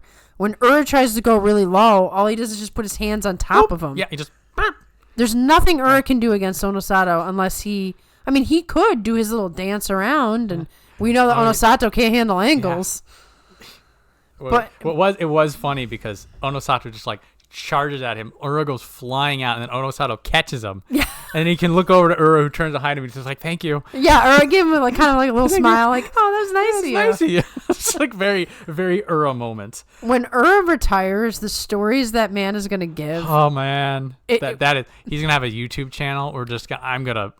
I will figure it out. I'm going to write down everything that's on the screen and just go into Google Translate. And figure out what he's saying. Figure it out. So, two matches of particular import. As always, 15 days of just pure fun. Does a Sutezori to Takayasu, of all people. It was so amazing. The best part is you could see him setting it up. You could see him. But it fails a lot, so it was like amazing to see him accomplish it. He did try it again versus Wakamotoharu, but Wakamotoharu was baiting him into it. In fact, Wakamotoharu looked really irritated afterwards. Like, you really try that on me? Well, I'm the guy. I'm the guy who does these kinds of moves. So... fun to see him do that, and I love how everybody's just like, the last time this happened was 5 years ago when he did it again. Like, he's the guy who does it. He's been trying for 5 years. He finally worked out again. I like calling it the Urazuri. The Urazuri, I like that too. And so then, speaking of Wakamotoharu, probably the least comfortable win of his career. So Ura gets turned around backwards. Wakamotoharu is pushing him out from behind. Ura does a wild escape artist Houdini dump out the side. They separate, and Ura goes into a boxing stance. The internet was ablaze. They're like, "What are you gonna do? Like, are you actually gonna punch him because you'll get disqualified?" At which point, then you can see in the replay, Wakamotoharu has his hands up to grapple, sees the boxing, and puts his hands down, as in, what is going on? Well, I'm sure he's thinking, all right, if you punch me, I win the match. He's thinking, like, what is he thinking? I want to go back and rewatch that match for that moment to, like, try to study Wakamotoharu's face and see if he gives any expression on it. It is. He gives him the what's going on here, and then Ura comes in, and then he baits him into the failed Sutezori, and then he pushes him out. And look at the face on Wakamotoharu. He's not understanding what the hell's going on. He looked kind of either perplexed or irritated. Like, what? I think it was absolute confusion. The craziest match of his entire career. Yeah, and here's the problem. You can go to Ura and ask him what he was thinking, and Ura's not going to know either. No, he's like, I don't know, I was just doing things. It just came out. He is like an artist with a paintbrush. Like, he's in there, and his body just moves. Whatever happens. So, Ura doing things that only he can do. So that 7 and 8 did come with some sneaky improvements, particularly on the drive.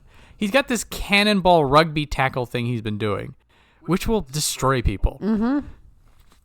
So he's not really going to be, well, maybe he'll get back to Sanyaku. He has touched Kamasubi, so when he retires, he will be Kamasubi Ura, which is great. Excellent. He might, I don't know if he'll be back soon, but the kind of stuff he's doing sneakily under the table, he's putting some stuff together. I don't think any of us really care about that. We just want to see him. Well, him going just slightly lower, maybe it helps. Maybe it helps. You know, take whatever little thing you can get. Yeah. And you never know with Ura. You never know, and we don't want to know. Just surprise me. Yeah, we all want to be surprised with him. He's a treasure.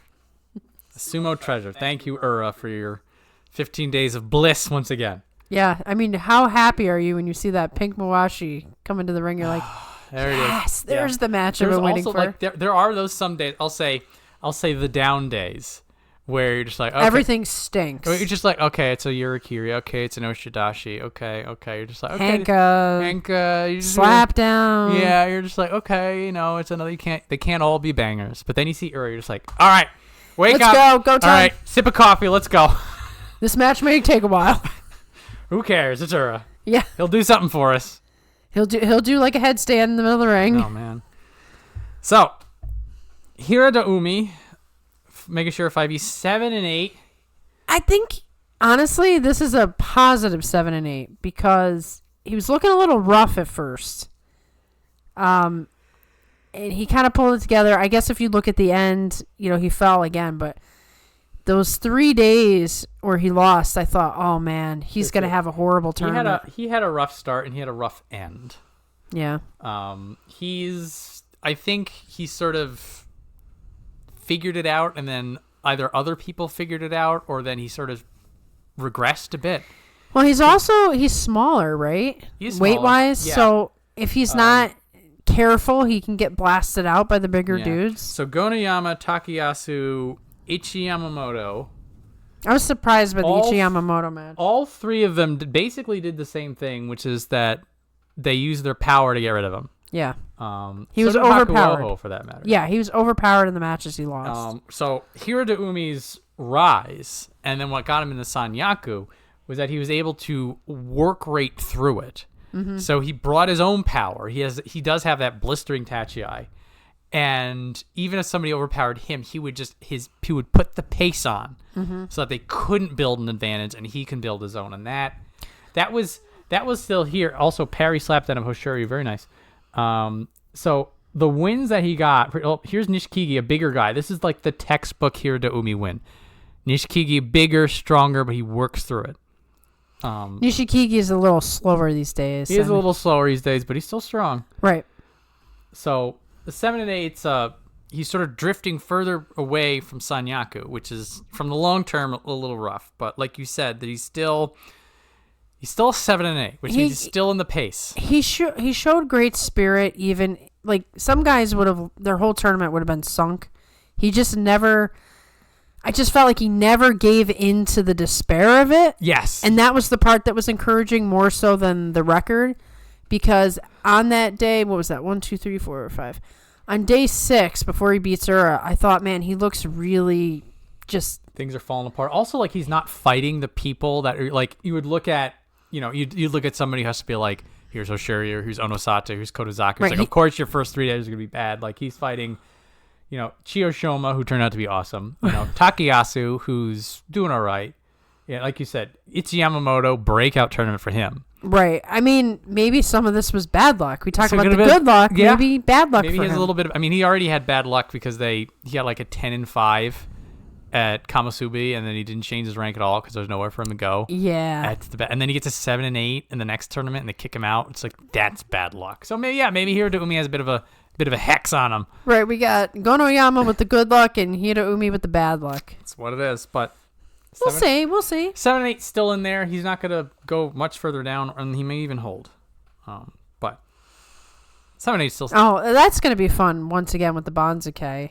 All these 7 and 8s. Wait till we get to the bottom. It's going to be a cluster. People are already talking about the disaster that's trying to figure out how the bottom's going to work. Whoever ends up getting first place this time, either tremendous luck or you've got it inside. You got a guy. Who knows? So, Chiyoshoma, once again, defying all shocking reasonable expectations. Just shocking. You remember, like, you should have went back and listened to what you said about him. There's no way either of us thought Chiyoshoma was going to do, like, we thought he was going to get destroyed at Megashira 5. His career best is like 4. He's going to get to his best rank ever in March.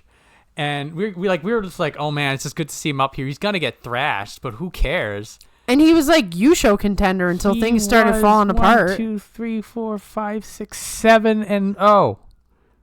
And then they're like, oh crap, we can't let this happen. If he just won that Takerufuji, is that Takerufuji? No, Takanosho. Yeah, that was a tough one because they faced each other many times, so that could have went either way. Then there's a 10 and 5, and he puts a little bit more pressure. Yeah. But I mean, you couldn't ask for any more than what he did. So he does have against Ichiyamamoto, the flying Henka comes out. God that bless. was something else. God, whenever you get air on one of those, I love it. Yeah. So he has this, which is beautiful, and also worth noticing. Hiradoumi, Ichiyamamoto, Ura, Takayasu. These are good fights. Yeah. These are people that beating him means something. Right. And when you get here, it's like natural.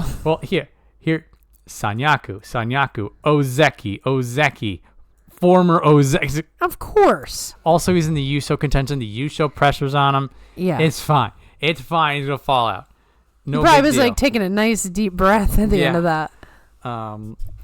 So still also kept fighting in these matches. Right. He didn't just get like blasted out and like looking silly. Yeah. The Kirishima match in particular, like he was trying his damnedest to keep up with Kirishima. It's just that Kirishima's like, no. There's no way in hell he's keeping up with him, but it's not going to stop him from trying. Right. And that's what I like to see the most. Of course. He was always, he was always kind of the. Did we see him when he was higher when we first started watching? There was that one moment that like he snuck in the back door and he kept winning and he kept winning and he kept winning, and that's how he got to like Mega Hero 4, and then they finally found out he was in the club and they kicked him out. Right, and then he was just sort of like mid. And then he was mid to lower, mid and a little lower. He fell down to Juryo. He had that injury. He got the surgery. The surgery's obviously done something for him. It's cleaned him up.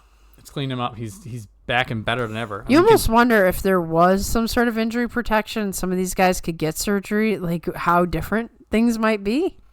I think we should have a disabled list like you do in baseball. I agree. You take them off. My thought was this, right? Maybe this is a crazy way, and I'm sure you guys will throw all kinds of stuff in the comment section, but this was the way I thought of. Okay, you get taken off with the injury, and you get put on this list. Then, when you're ready to come back off, you have to get 10 wins to get a lower, like, you can take one of the lower spots. Like, let's say somebody was going to go all the way down. Instead of sending them all the way down, put them on the injured list for as ever long. If you get, maybe you got to get 10 wins in a row or something, but then you get to skip all that and go up to top division again. So back in the day, they very recently removed this. They had the thing that if you did super well, like amateur Yokozuna, you win all that stuff, like you could skip the line and just put you right in Makushita. Yep. All the way at the top, like the top 10 of Makushita. Yep. Do that for them. Exactly. You're like okay. Poor Sanayama tore his whatever the hell he tore. Put him on the disabled list. He's off the Banzuke. Who cares? And then when he'll call up the sumo association. Is like, put me back in Makusa 5. Right, and I know that their concern is, well, some guys will say I'm injured and go get a surgery and then just come back. So what if they do that? Yeah. The truth of the matter is, if they stink, they'll just go back down. Yeah. Well, this is also, it's like you lose. So they you don't want people just like clogging up. Right, taking spots. Ranks. Right, you don't want taking spots that somebody down below deserves. Yeah. But maybe there's only so many injury spots or something. Yeah. Well, the way I'm looking at it is like, you don't want to preserve salaried status. Fine, whatever. You don't want people pretending to have injuries so that they can keep their paychecks. Right, but don't make them have to fight all the way from the beginning. Don't go down to Jonidan. That's silly. Just put them in the middle of the 3rd division. Yeah. When they come back. And then they'll have a couple tournaments to try. Like you'll promote them accordingly. Yeah, and at that point, then here you're Makushita 10. If you're as good as you were when you were in the top division, then it's just easy 7-0 for you. Right, and then you're back in Juryo. Right, it'd be just a couple of tournaments versus couple years. Yeah. And if you haven't recovered, then you haven't recovered, and you'll just keep sinking down. Like it could be one of those things where it's like you got to do it in these 3 tournaments. If not, your spot is gone. Oh, well. So anyway, I just feel like there's something they could do. And I'm pretty sure there's probably even more creative solutions out there than what we're just literally making up on the spot. Yeah, we really didn't plan this discussion. No, we didn't. It's not anywhere in my notes. Because all the people who are injured, they're on the way out. We're not even talking about them. So Takayasu, 8-7, Megashira 6, Kachikoshi, always good. This is the beginning of what I'll call mortal Takayasu. Yeah, it's finally come. We were talking about Ura landing that Tsutezori. In the back of my mind, I'm like, ain't no way in hell. Ozeki Takayasu has that happen to him. No way in hell. No. So still has the power, still has the instinct, still has the technique. So it's not like he's downgraded his sumo abilities. It's just that the way he carries himself and the way he reacts to things is more veteran. Right. He's transitioned from Ozeki to veteran. And a lot of that is just slower reaction times and less stamina. Yep. So it's the AIDS is finally catching up to him. And yeah, the loss against Chiyashoma too. Chiyashoma just ran him in circles. And the thing is, those guys, I feel like they had to have fought. Well, maybe not, because Takayoshi was highly ranked. They've at least both been in sumo together a very long time, so you should be very familiar with Chiyoshoma's. Yeah, I looked at those losses, and it's more of a, Takayasu, like you had the Ozeki aura. Yeah. That we would always talk about. It's like, he's not going to let this crap happen. Not anymore. Yeah. So he is now a mortal man. Mm-hmm. And in a way that's good because he's just able to do his own thing. It doesn't mean that he's slowing down a little bit. When he retires, he'll still be retiring as Ozeki Takayasu. I mean, if you look at a whole bunch of other veterans that we have with us. You got Nishikigi, you got Tamawashi, you got Chiyashoma, we got Endo. Mm-hmm. He'll be like that. Right. He might surprise us someday. Who knows? Yeah. And by the way, every once in a while, them plucky veterans run away with it when you least expect it. Yeah. I'm never giving up the dream. Never. Not until it's over. He'll be retired. I'll be like, he'll come back. Yeah. He'll come back to He'll come out of retirement even though nobody can do that. Ever. They'll make an exception. An exception for him. Everybody wants this for him. They'll understand. I'll write a strongly worded letter to Hakaku. He'll understand. We're friends. No, we're not. But you do like his underling. Yes. He's your favorite wrestler, so that should mean something to Hakaku. Anyway. You're like, I don't want to talk about that. That's sad. Well, we'll get to that in a minute. Time's coming for that. So, Ichiyamamoto, 8-7, as per tradition, goes into the last day 7-7. Yeah. For like the 5th, 6th time. This is who he is. But what is something new is the not quite store brand Abi anymore starting to fight like actually Abi. He specifically, when he would push and then he would have the panic pull, like the panic pull is just him like wheeling backwards. Right. He's doing some like really snappy slap downs moving back in the way that Abi does. Mm-hmm. Instead of like getting pushed all the way back. Instead of just running backwards and hoping you can drag somebody. I was like, ooh, that's good. How awesome was it to see the next Ichiyamamoto Abi match? That was like a dance.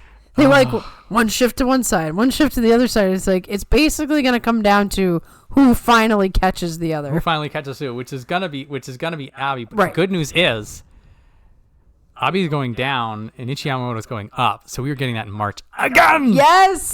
I actually really enjoy that match. Well, here Ichiyamamoto's getting better. Yeah. So Abi better watch out because he may get out Abi'd. I know. By a guy who looks like Abi. We might get a double Hanka. I mean, the possibilities in that matchup are endless. Yeah. So he is doing really well. So another thing, fighting Oshoma. So Oshoma has really stoic defenses because he's used to fighting backwards. Mm-hmm. And he's also really good at controlling his enemy going in. Ichiyamamoto dismantles Oshoma's defenses, knocks him up, staggers him in the ring, and then gets him out. I saw that. I'm like, oh, crap. What's going on with Ichiyamamoto? If you were just going forward, Oshoma would have eaten him for lunch. Yep. So Oshoma getting beaten basically in his own wheelhouse like that is telling me Ichiyamamoto is improving. And it just felt like he was a lot hungrier than I remember. Hungrier. He just wanted this. Like maybe he's been practicing a lot and he really wanted to see like the results. Yeah. Like practicing different ways of battling. And just really wanted success because you could feel it. Yeah. Also, career high rank. Which I think we were like, you're over promoted, buddy. Yeah, you're 8-7. Look at these two guys right next to above and below each other. We thought, they're both doomed. No way, they both did well. He beats both Waka brothers, by the way. Man, the Waka brothers, they're having a bad time of it. Well, they were victims of people doing way better than normal. It's just the thing. I am supremely happy to see this kind of a result from Ichiyamamoto. I am extremely curious for his march. Yeah, 2 tournaments, as we say. 2 tournaments is the pattern, like we say. I mean, he's going to go up now. Yeah, he's going to be, he's going to be at his next career high. He'll be over here somewhere. Look at this hole he needs to fill. He'll be like Measure 4. Yeah. So he'll be filling that in. It's exciting. It's exciting. I'm sure JJ's very excited. And when his video for Ichiyamamoto debuts, I've already said he's going to get 2 million views, right? You're going to all tell your family, your friends who don't watch sumo, just click on this. It's important. It's good. It's a good tournament to be an Ichiyamamoto fan. Yes. So, next up, Endo. Megashira 7 East, 6 and 9. Endo being Endo, what can we say? Another day of the office for him. This is, salaryman Endo. Yeah. Unfortunately, salaryman who's a mid-Megashira guy. I mean, it's just good that he's at least still fighting. He's still fighting with him. So he does get some notable wins. Includes Tamawashi when he was on a tear. Mm-hmm. So not intimidated. Atamifuji, we had mentioned before, Atamifuji losing to Endo shows like Atamifuji, what's wrong with you? Endo looking at a guy who on paper beats him every day of the week, and Endo saying, "Nah, I'm still Endo. I'm still Endo." There is that confidence in himself. That is the thing about him. Like in his wins, you can see the confidence on his face, and in his losses, it doesn't necessarily seem like, oh, I got defeated. It's Also, he's beating Shodai when Shodai's deciding to fight. Yeah. So, 6 and 9, he's still not doing too hot, but the way he's winning and the way he's fighting is definitely somebody who's doesn't really care who you are. Right. Once again, I'm Endo. I'm Endo. I'm gonna fight. I'm one of the most popular sumo wrestlers still. My fan club is huge, and I make bucks on endorsements. Yeah. So long as he musters the power to fight, he's gonna keep fighting, and he's gonna put some good matches, and he's gonna humble some people who maybe look past him. Yeah. I like him. Good show, Endo. Thanks for being here for us. Ugh. So there's this now. Ugh. So we come out of November. Dude bruises his hip, crashes out, and then does a crazy iron grit will scrape. And we're just like, holy crap, Takayumi has never dug that deep before. Nope. We were like, we've seen a new side of him. He's just ironclad. Mm-hmm. And then we get a 2 and 13 where he gives up on day 4. Yeah, like he's just like, I'm not going to do this anymore. I mean, why did he keep coming at that point? So, I don't know if that hip never got better. I'm guessing. I mean, because he was getting walked out. It just makes me feel like, basically the only way he was going to win is if he got the jump. And he's not going to get the jump on very many people. Yeah. So, Kantamiyama suspects that he may be on the way out. Yeah. He knows a lot more than I do about sumo. He's got some. He's got people whispering in his ear. So I'm hoping against that. But with a 2 and 13, he is barely going to be in the top division. And he's in his 30s. Yeah, I mean him and Shodai are both on the older side. It's kind of funny because once you see Takerufuji and Onosato hang it up, it kind of leaves it open for anybody because it's like those guys are 28. Yeah. So I mean it's what it is. I mean that could also just be another factor. Just like maybe Yeah. Why am I still doing this if I can't do it? You're in your 30s, time's catching up to you. Then it's like you said. Like you could retire at 28. You could retire at 45. It just like Tamawashi's probably one gonna day do? Your body's just like, nah, we're done here. I mean, that's what happened to Terunofuji. Like in the part of his press conference that I heard was, the next loss I had, I'm done. Like he probably got in that ring. He's like, this hurts. I'm tired. No. And that's Takayumi may get there. He may get there. So unfortunate to see this. I am hoping he comes back in March. I think he will. I mean, I feel like he's got to give it another shot. Give it another shot. And I feel like if he is all the way down there, that he's beating up people coming up from Juryo, like he should do a little better. Right. Now, if he was headed to Juryo, I could be seeing it, but he's not going to head to Juryo, I don't think. Probably not. He's just too high up. Well, no, definitely not this tournament. Right. Now it might happen safe. in March, but he's fine for now. He's fine for now. So he might as well showed up again. You'd think, but we'll keep an eye out on the news for him. Yeah. This was a usually the week 2 fade happens in week 2, not in week 1. Not on day 4. Not on oh boy. Yeah. It was slow fall. But anyway, Mitake, I hope everything's fine. He's done things for sumo. His debt's been paid. Yeah. But we'll see. If he's hanging around just for elder stock or something. Yeah, I mean that happens his reasons, too. Yeah. If he is hanging around for elder stock, then he may dip down in the Juryo, do sort of like what Shohozan did, or anyway. Yeah. I hope it's not too bad.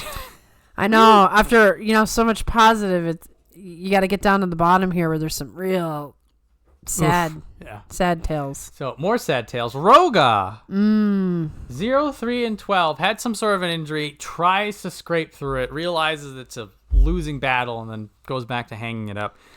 I heard that he made the injury worse. I'd believe that. So it was actually more of a disaster than it seems, because if he just stayed out the whole tournament, he'd be better off than he is now. Yeah. But poor Roga. He's looking at it, he's just like, I'm going to lose my top division. Yeah. And we were talking about he finally found it. Finally started climbing. He did a Makakoshi hold for 3 tournaments. So this is a guy who is you can't lose an inch because it takes him so long to get it. And then he gets injured and they're telling him you're going to lose a year's worth of progress. This is exactly what happens to these kinds of guys every time. The ones that are on the edge, they get injured. So this one's a little rough. Mathematically, he is in Juryo, but there's a long discussion to be had on that, and that's gonna pour over into our GTB stream. So so we'll maybe touch upon it, but not get too serious. Yes, exactly what we're doing. This one sucks because I was looking forward to seeing what Roga could turn into. Right, and now we're not going to see him for a while. Probably. Well, if he goes down, we'll see him in May. If he doesn't need to get a surgery. Exactly. Maybe, Is he going to be another Tomokaze? I don't know. Who knows? But this sucks, and I just hope he gets better. Put like Kotozakura, put your knee up and watch something stupid on TV and take your mind off it. So, Takerufuji, Mega Sure 8 West, 5-10. This feels like the typical, he has a decent tournament and he has a tournament like this. I'd say unfortunate, but not unexpected. And he made it all the way through till Terunofuji retired. Yes. So he has survived. But as we saw in that one interview, it seems like he's staying around for more than that reason. I think he's not done. But similar to Atamifuji, it could be it was distracted. I think I heard he was trying to get elder stock and stuff. Probably. Obviously, he's not getting Isegahama, so he might need to fight until he can. So here's another person who beats Chiyoshima and Tamawashi, who are both on a tear. So, and he is also starting to put together a lot of what I'll call timing wins. That he's getting really good at identifying angles and sort of anticipating his opponent's movements. I would say he's kind of in survival mode. He's a very intelligent fighter. Yes. And he's aware of, he's slowing down. He's having a little bit harder of a time recovering after matches. He has to now be able to do that if he wants to win. Yes. So he's evolving the game. I'd agree with you. Likely more out of necessity because he's not as strong. He's not as fast. He's not as durable. Not as durable. Which was one of his strong points. Right. So the unfortunateness of getting old. Yes. So seeing him find wins in this newer style also speaks to his determination to stick around. Yep. That, when Chiyo Tairyu was on the way out, it was just he did 2 things. He would push. Yeah. And if that didn't work, he would pull. And if that didn't work, he lost. Yep. And that's not what Takerufuji's doing. He's looking for the victory. Right. And he's looking to stick around. So he's also making sure 8, this is the upper crust of the veteran zone. So again, not a big surprise to see him get knocked back down at this rank. Right. I'm not going to be worried about him unless this happens again in March, and even then he'll still be in the top division in May, so we still got time with him. Yeah, we'll just see how it develops. Yeah. So this Megashira 9 combination was interesting because both of these guys were Megashira 4 and they were on this upsurge, and then they both get slapped down, and the question is how are they going to handle it? And they both handled it differently. And neither of them handled it as well as I thought. Right. You thought that there was more in them that would propel them, and it's they, Oshoma struggled. And Shiranoumi. 4-11 feels like he lost his edge. So the scrappiness, the grit, the you can't get rid of me was still there, but there was always like there was always a steam engine pushing him forward, and that steam engine wasn't really there. So he would be fighting and scrapping and being in people's faces, but then the pressure that he needs to win was not really there. And so big losses here. He loses to Tamashoho and Kagayaki. Yeah, huge. Both of those guys are big on power, but have big weaknesses that somebody like Chirinaumi should be able to capitalize on. Yep. So that told me that it's either something slowed down or maybe just more was taken out of him in November than he was able to replenish. Well, what's tough for him is that he's actually an older guy. Yes. So he makes his top division debut like as a middle-ager. Actually, he might be like veteran. 30s. Yeah, he's definitely in his 30s, but I don't remember if it's 32. Okay, so I don't call you like veteran. Maybe I should, but till 33, so he's almost there. So I think there's something to what you're saying about stamina. Like maybe he just got his clock cleaned in November and he just still wasn't recovered enough. Yeah, I'm thinking that this was like sort of like an offbeat tournament for him. Like I can almost see him coming back in March and being fine. I am hoping that. Yeah. That is my hope. Hope to hope, because I'm not done with him. I don't want him to leave me. I know. He's because he got such a late start. It's like a Kiseyama. And the way he climbed over the last few tournaments, that like when he came up, everybody was just like, "Who's this guy?" Yeah, and then he was the last one to hang in there, and then no one had any faith in him. No faith. He's just like, "I don't need your faith. I got this. And he did, and he climbed. So, I am hoping it's a temporary last. I'm concerned something else. Right, if it's an injury or something. Or, but. Like it is. Sometimes you get knocked down, and then it's just like everything's different. Right, you don't feel the same. So, we will have to tell I'll be waiting somewhat uncomfortably until March to figure this out. Yeah. But with a 4-11, he's going to tumble. Right, so. He's safe. Yes. He's top division still. Where is the line where you're not safe? The line where you're not safe is here. Okay. We'll get to this is a disaster. It is an absolute trash fire of a bottom of this thing. Yeah. And well, those injuries contribute to that. Yes. But in any case, Chernobyl will be in the top division in March, so you don't have to worry about that. Oshoma, 8-7 at Megashira 9 West. Not the rebound we wanted, but still moving in the right direction. So seems like he wasn't as on point. There was a crispness in November that wasn't quite there. And even like from when he first started, like he was up, and now he's down. Yeah, so there could be also more of a processing going on for him as well. Right. He's hit that stage. Yeah, well, there is, Koto Echo sort of had this problem too, that like he'd get knocked down and we're like, now you learned, right? And then he floundered for a little bit. The other side of the coin, you have somebody like Shishi, who apparently got the Juryo Yusho after the worst of it. After a thrashing in his top division debut. So everybody just don't know. Everybody just handles it differently. He did get the 8-7, so he got the Kachikoshi. I will say that the big thing I was looking for Oshoma is his backward sumo, his use of angles, the sort of counter pressure fighting is fascinating because not a lot of people do that, but he gets figured out if he gets too high up. Right. So I'm like, what are you going to throw in there to deal with people or to give people something else to think about so that they don't know how to handle you. Right. You don't want to become too predictable. Yeah. Enter in his Torinaoshi fight with Hakuoho. Which was pretty awesome. Anytime we got a lot of Torinaoshis. We got a lot of bonus sumo We this even tournament. had some very close matches that could have been Torinaoshis, and they didn't do it. So both times he's fighting Hakuoho, he goes inside and does the double belt grip all the way by the knot, and then uses that long arms and his pressure to run people out. He only did that once or twice. Not a lot, and certainly not enough for it to be a pattern. And it could very well be like what I'll call the Ichiyamamoto belt grab, that it's sort of a pivot more than a strategy. Right. Or maybe when Hokutofuji gets the belt and you're just like, what's going on? Right. It's like, well, this is where we're at. Yeah. And we're going to do something with it. Yeah, might as well. So it's not the plan I wanted. Yeah, I don't know if this is his plan B, I guess I'm here now, or if this is the secret weapon he's working on.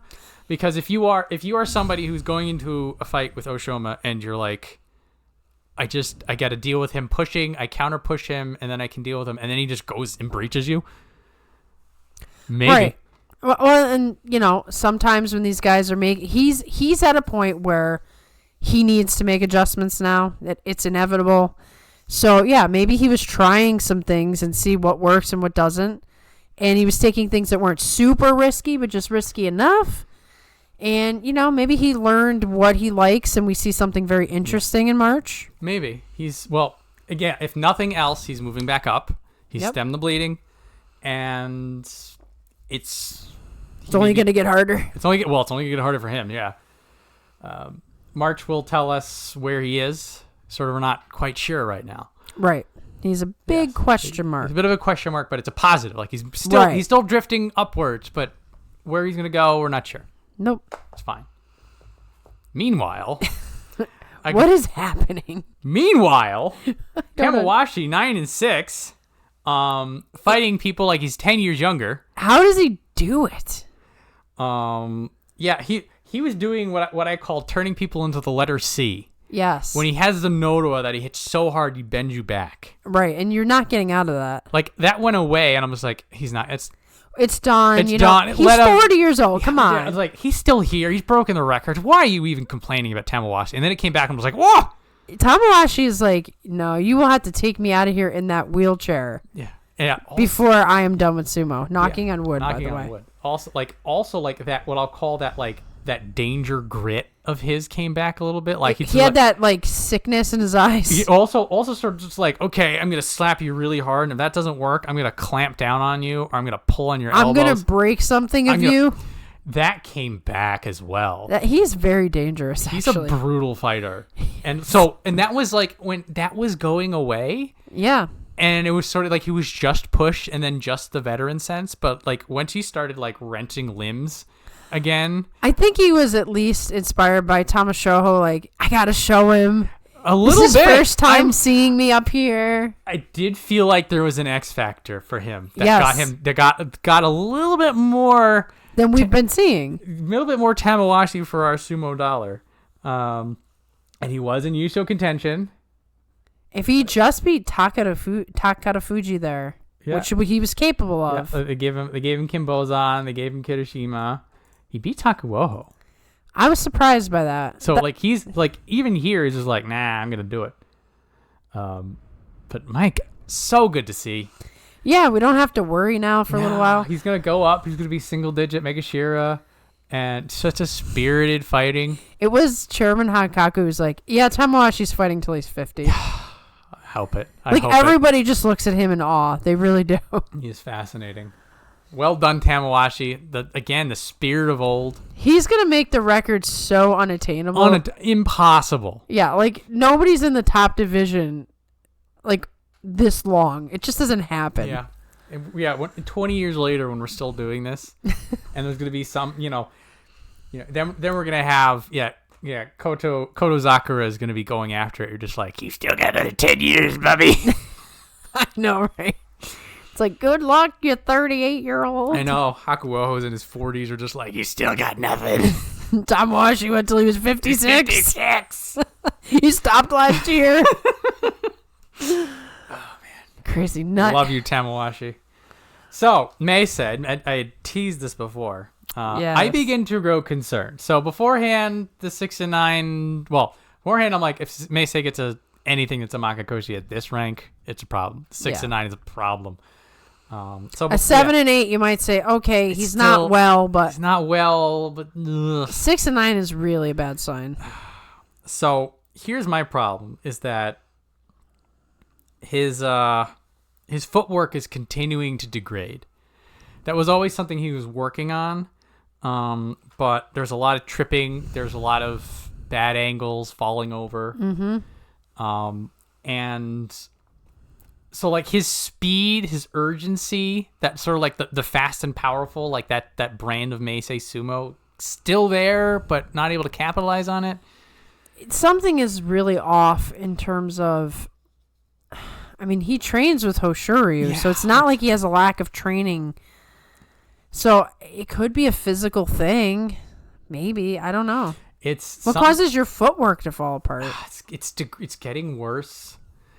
Yeah, so for a while, I'm like, he didn't... particularly when Meisei was able to, like, bobbing in and out of the top 5, I'm like, okay, everybody's just getting better around him. Right. He needs to rally. It's just, he hit his Sekiwake, and he just needs to find a way back. I'm looking at a performance like this, and I'm just like, he needs to find a way to stay in the top division. Yeah, he's losing to people he shouldn't lose to. He's losing a lot. At least he didn't lose to Kageaki. Then we would really have to worry. Kageaki did better than I expected in some ways.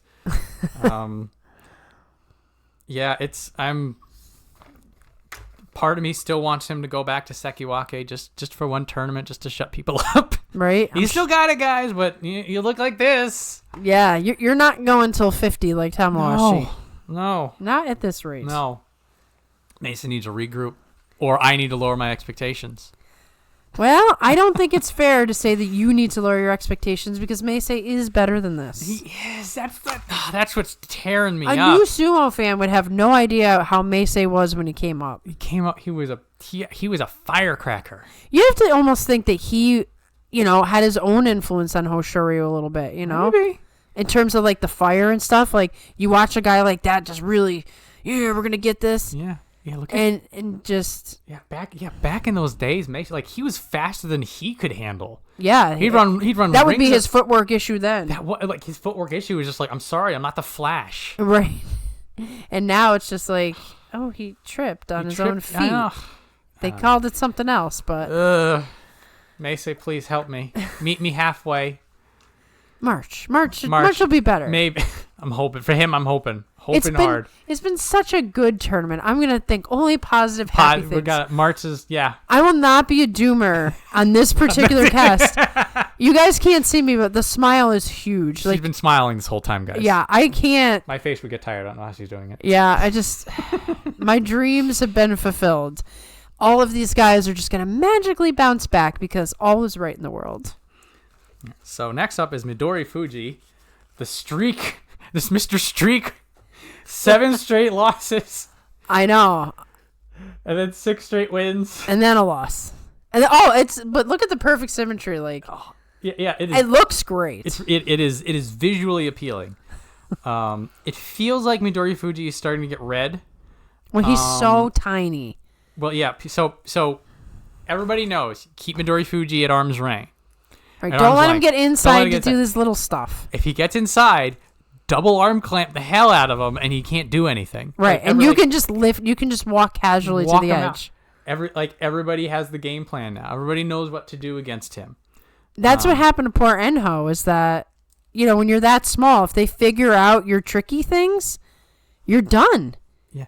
So when he fought Tamashoho, this match was super crazy. Yeah, I kind of thought he was going to win it, and I guess... Well, it was back and forth.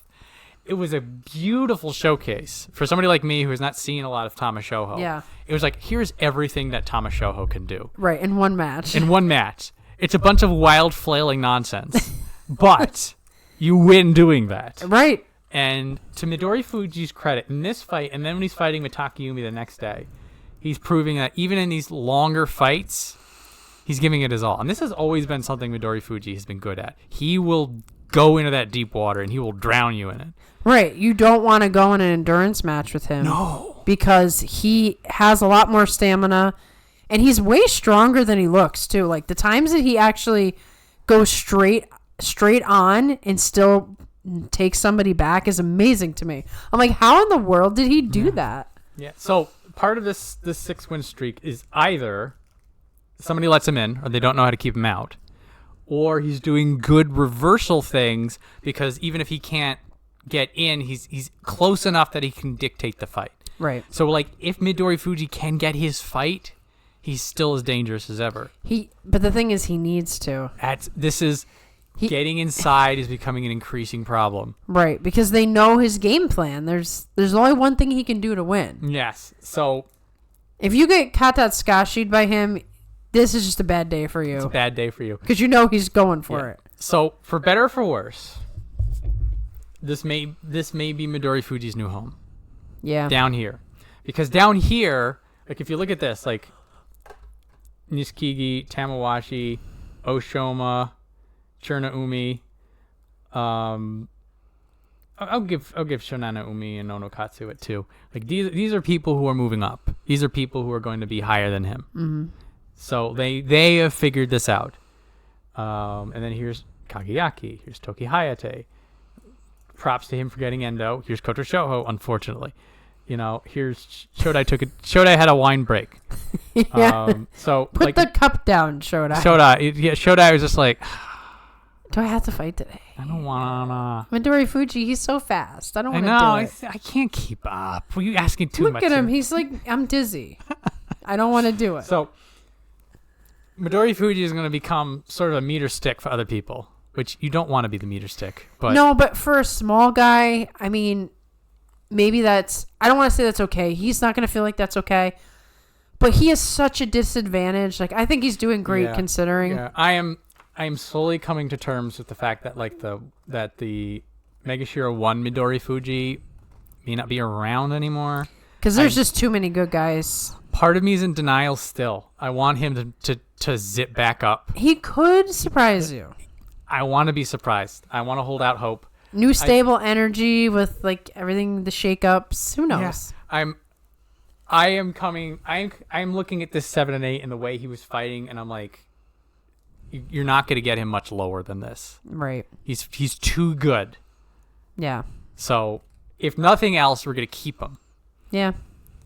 And like we said for everybody else, the X factor of Terunofuji retiring in the middle of the tournament, maybe it affected something. Could have affected him. So a lot of the, I think March will be a very different energy for Sekigahama as a whole. Right. You're going to have a month and a half of a new coach. Right, and I'm sure Terunofuji had the same thing as Takerufuji. A little bit different in that he had to focus on his health a lot. Yes. But he had no time to talk to anybody else.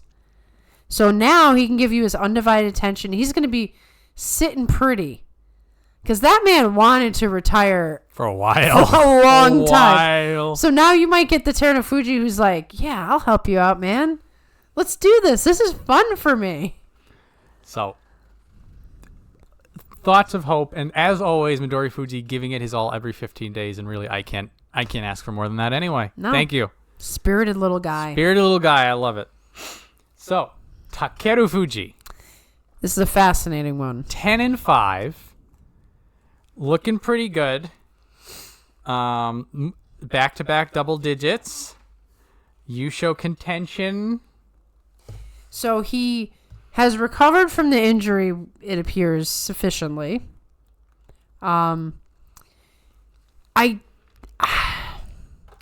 He's never going to look the way he did in his debut. Yes. Which is it's like such a shameful thing to say. Like, he came in so stellar that a 10-5 almost feels like, oh, that's good. He did good. So every time he keeps doing double digits, he's going to go up further and higher. I personally am waiting for when he starts fighting the Sanyaku regularly, rather than needing to be in Yusho contention. But also something to keep in mind, here's Kotozakura and here's Abi, and he beats both of them. I had I would have lost money on this bet because I thought Abi was just gonna school him, and then Abi schools himself instead. Well, Abi was losing it at the end. Yes, but like the Daieisho match was really the match where I was like, it showed his greenness, I guess, because it seemed to me like he got thrown off. The Daieisho came back. Yes, so this match here. The loss to Kinbozan, stuff like this is showing. It's taking us this long to be like, okay, we're finding the holes in his game. Because we didn't really get to know him before he got knocked out. Blasting people out. Yeah. And when he came back, we're like, okay, he's a little bit more tentative, and now he's settling in. I want these kinds of losses because then that means Takerufuji is going to fix it. Of course. And I mean, he's a very talented, super strong guy. Something else to keep in mind is how razor thin some of these losses were. Oh, on definitely. The last day, he had Kirishima moving back. It was only Kirishima doing crazy ring edge denial stuff that got him that win. Right. That would have been a win for most of the people he fought. Right. So Hoshoryu just didn't want to be denied. Like, sure he didn't want. Yeah, he was get out of here. He was in Destiny territory here. Like, no one is going to stop me from getting this. So, because I think they could still have good matches where this is something else to keep in mind. He gets a 9-6 or a 10-5 in March, and then he's in the top 5. Right. They may bump him up pretty high anyway. They might. There's a big gap to fill. So March may be when he's fighting all the Ozeki and the Yokozuna in the first week. Right. Maybe the first day. The real test. So similar energy to Wakatakage in that, like, once you realize that these people are better than the people they're around, you want them to be fighting on their own level. Right. You feel like he's wasted down here at Megashira 11. It's a waiting game. It is, because the truth is, when you saw him fight these top guys, you were like, yeah, that's what he should be doing. He should be doing this all 15 days. He shouldn't be fighting Meisei and Onokatsu. He should be fighting the top guys. He's too talented to be down here. So, stupid injuries. I will say the takeaway is the ascension continues. Mm-hmm. He's also back-to-back double digits. If you want that pattern, yep. This is the pattern that he is upward trend. Yep, and he looks good. I mean, the matches that he lost, like you said, some were on the edge. Some were just, maybe you underestimated a little bit. He did a Hanka one day. Mm-hmm. Who was it against? I didn't write it down. Okay. He did a Henka. There's also sort of like a hit and shift that I'll call looked at a Henka, but he hit him clean off the Tachi. Right. So you can't call it a Henka if you don't. I don't think hit and shifts are Henkas, but let's not get into the technicalities. But in any case, moving on. Yes. And March, he's gonna be button heads with people. So Nishikigi's next, 8 and 7. Lucky Fusen. Lucky Fusen.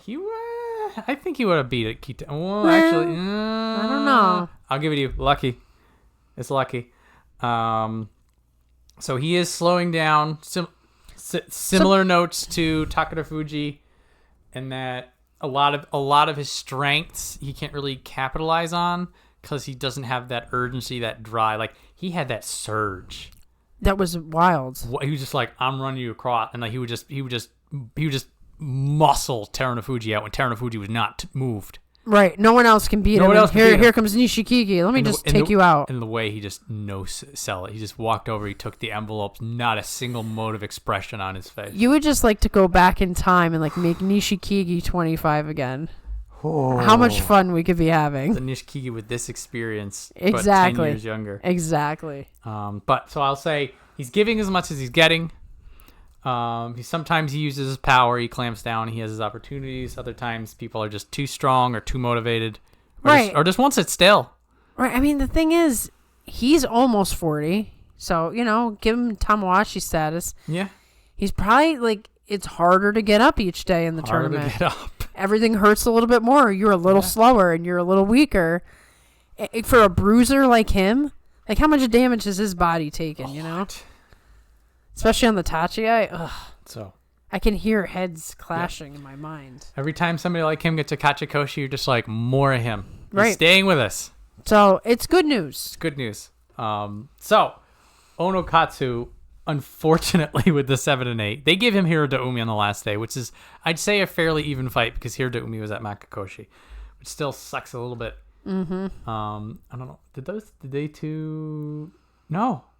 Nishikigi and Onokato. Oh no, they did fight. Never mind. I was about to say, why don't you just give it to these guys? But they already fought. That's why I didn't give them. That's why I didn't get that chance at the end. I will say it's a Makakoshi on paper, but a Kachikoshi in effort. Not quite as crazy as Takanosho, but that similar kind of in it every match. He had a Torunofuji fight with Takerufuji, who was another double dip, and he gave it hell every time. That's where you really test a man, isn't it, Torunofuji?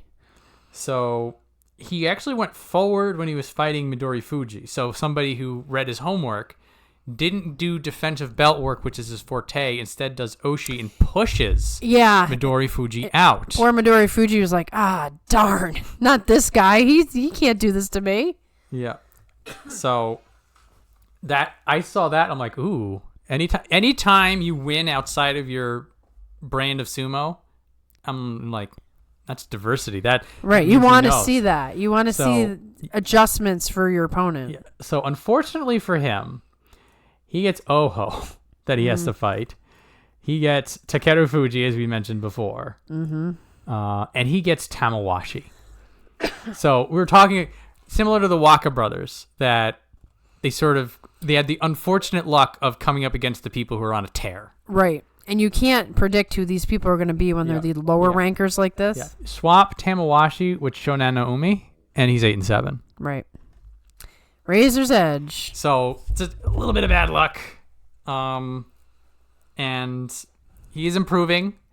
I feel like he is proving to be a top division staple. I feel confident that he'll be sticking around, and he'll get better. And maybe this is kind of like the sort of the soft failure that helps you get tougher. Fail just enough to learn something, but not bad enough to crush your. Not enough to crush you. Though, these 3 losses. Ugh. He was 7 and 5. Always bad when that's how your tournament ends. It is what it is. Okay.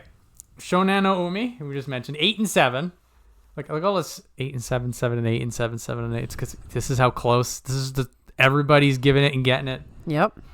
You have your rare breakouts, and then you have everyone else. Everyone else just literally spirited sumo. Everybody's 100%. I love it.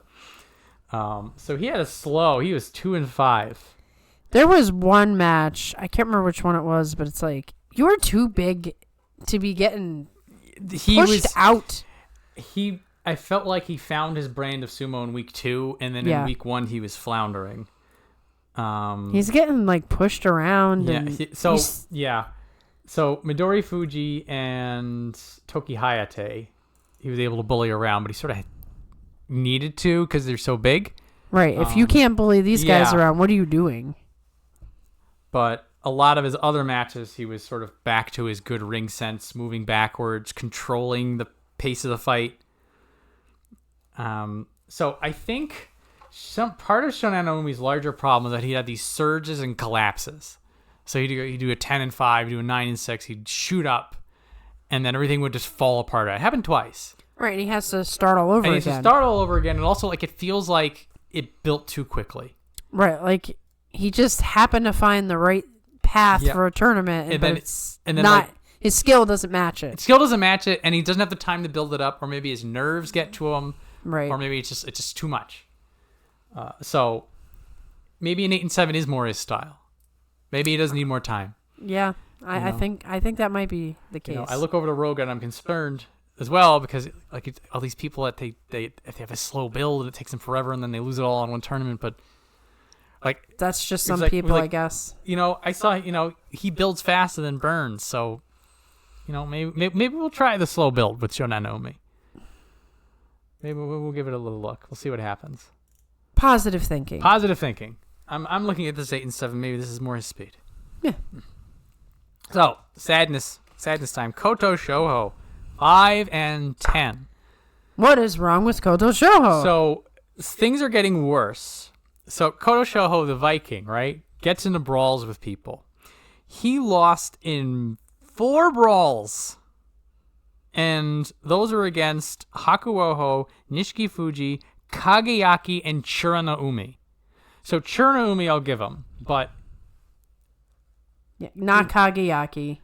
These Even Nishikifuji. Nishikifuji had a great time of it, but Kotoshoho should be able to beat him. Part of his strength was the more he got into it, the better he got. Right. He dug once the fight started, the adrenaline hit.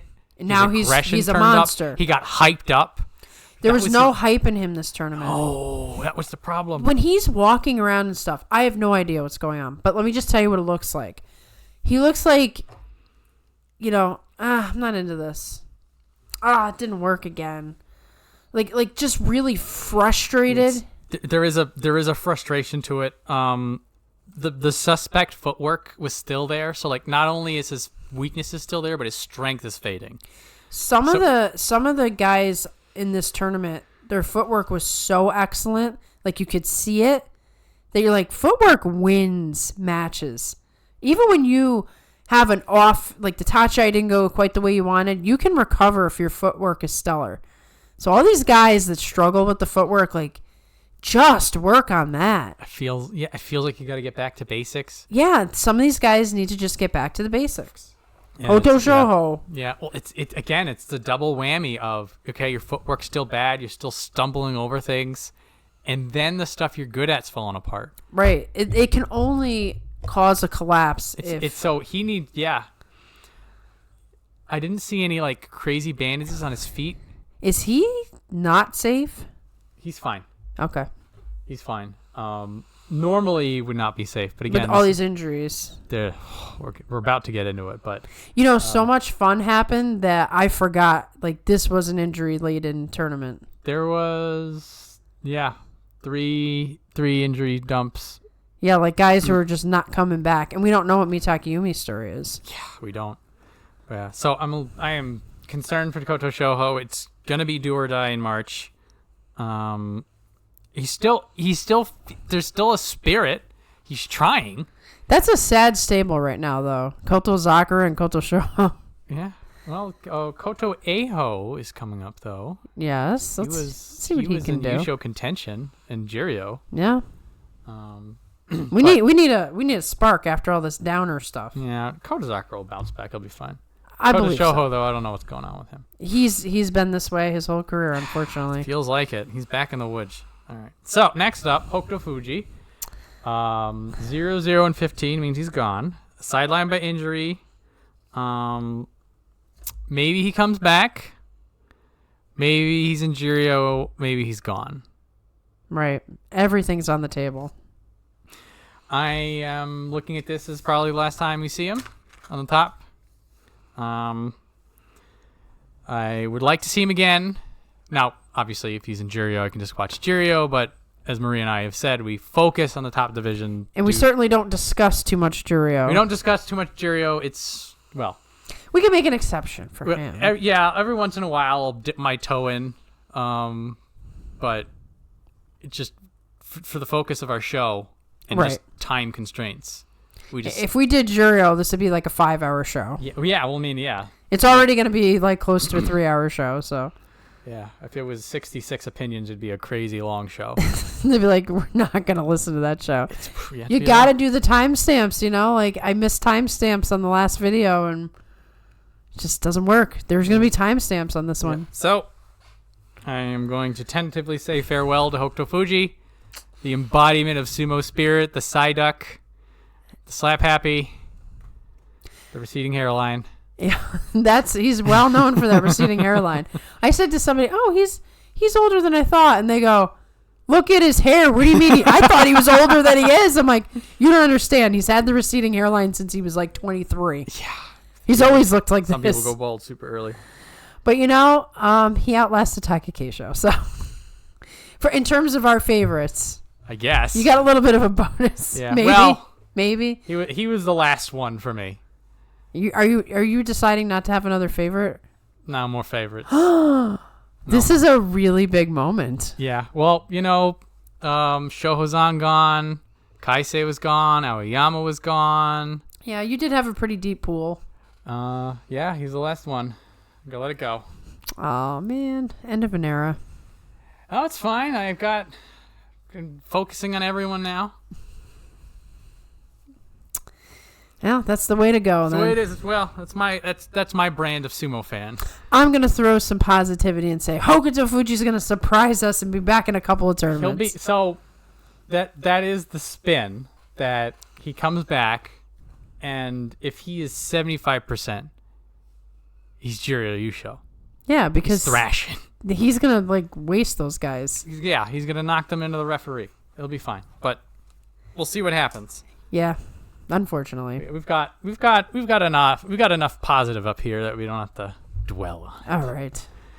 Speaking of positive, you want to talk about somebody coming back? Kinbozan 12-3. What? I just kept saying to myself, what in the world is happening? So he got injured, he lost his way, he got better, then he got worse, and he fell in the jury and just like, damn it. So what I read was that he had a neck injury. And he started doing physical therapy with somebody who came up with this certain way, and it improved his neck so much. So I'm wondering if he was on a sort of like improved health high, as I like to put it, where you've been feeling so crappy for so long, and then it goes away, and now you just feel hyped. Invincible. Yeah, it gives you an adrenaline. I feel like that had to at least be a part of it, definitely, because he was looking better than I have ever seen him. He didn't look anywhere like the guy we've seen. No. But now, knowing that he had a neck injury, it explains his debut when he was already concerned about getting injured. He already had something that was a chronic. So I felt my heart really did, as much as I loved what happened with Hoshoryu, my heart really did break for him, getting that far and doing so well. And then just losing on the last day, it was his tournament to lose. Yep. Yeah, then he loses twice. Yep. Yeah, you can just look it on his face. It's like, he wanted it. Well, because the thing is, I think he could have beaten Oho. Not that I'm saying Oho's a slouch, because Oho was on a tear himself. He was right behind him. But he was capable of it anyway. And if he had pulled it off, then there is no playoff. It's just his. And yeah. He just walks home with it. Once you go into a playoff, there's just too much pressure, man. It's bad for everyone. Yeah, except for Hoshoryu, who just like used it as fuel. Cashed it in. I have a picture of him wearing a Majin Vegeta shirt. When I find that is going everywhere on our page. That is beautiful. But anyway, poor Kinbozan. I hope he takes from this that something great. That like proof positive that his problems are fixed. He's better than he ever was, and he can thrash and thrive under pressure. Here again, Takerufuji, Onosato, they threw everyone at him. The Kirishima match. This was impressive. That's when I said, okay, he's really serious. So yeah, like this is always the thing. You come in March, we'll see how his energy is, but like the fact that you can do this even once on day 14. Yep. Like, it's one thing if you had him earlier in the tournament. Yeah. But, like, he was in his best form, and this was an endurance for him. This was his Tokushoryu moment. I know. I really thought he was going to do it. I did. I mean, I wanted it for him, too. I wanted Hoshoryu, but I believed, like, Kinbozan was going to take it on the last day. And wow. Just wow. But if he continues to be healthy, we now know he can go toe-to-toe with these guys. Yes. This is the big takeaway. Because he's not going to go all the way up to Maegashira 1. He's going to go to, like, I don't know, 8? 5, 6. So let's say he goes to 6. He's not going to face the top guys again unless he's in contention. So what that means is he's got another chance to try to pull this off. He'll be sharpening his steel against Gonoyama, against the Atamifuji. Yep. So he'll have good fights. Oh, he'll definitely have good fights, but he won't necessarily have to worry about facing those guys in the first week. Probably not. So he can repeat what he did in this tournament if he's not too discouraged and if he's healthy enough. I look at this as like a major statement. Major. Like, you win the Juryo Yusho and then you come back and almost win the top division. Bonkers. From somebody who we were concerned that his best days were behind him. And now it's like, oh, no, apparently not. No, his best days are right here. Guess he's a pretty talented guy, huh? Kind of a badass. Let's get it. Well done, Kinbozan. Meanwhile, did you forget that Hakuoho was here? Like, isn't that the funny part about this is that after all this time, because both Hakuoho and Takerufuji get dumped down because of injuries, they're both back. Now they're finally back, and they're putting up putting up good scores. Yeah. So at the end, he has the same score as Takerufuji, 10-5, double digits. So the big question when he comes back is how is he going to handle it? And he gets double-digit wins. Now, the only thing you could take away from him a little bit is he didn't have to fight any of the top guys. But I think he's easing into it. He's easing into it. He's a little bit more injured than Takerufuji was. I mean, he had to have a shoulder thing. So, like, you're taking hard blasts at the Tachiya that are way harder than the ones in Juryo. So he might need to, maybe he's a little tentative, or maybe... Well, he did have Hiradoumi and Takayasu on the last few days. They hit pretty hard. They gave him Tobizaru, I believe, was his highest ranked opponent, and he beats him handily. Right. So we know that he can handle people above him. Now he is going to go up pretty high. He'll be 10 or so. Still not enough to, unless he keeps himself in the playoff or in the Yusho race.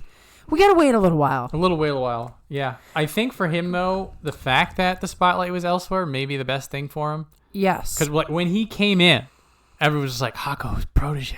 And then he goes on that tear. He was 11-4. He was in the contention. Everybody's just like, he's the next big thing. He gets injured. He falls out.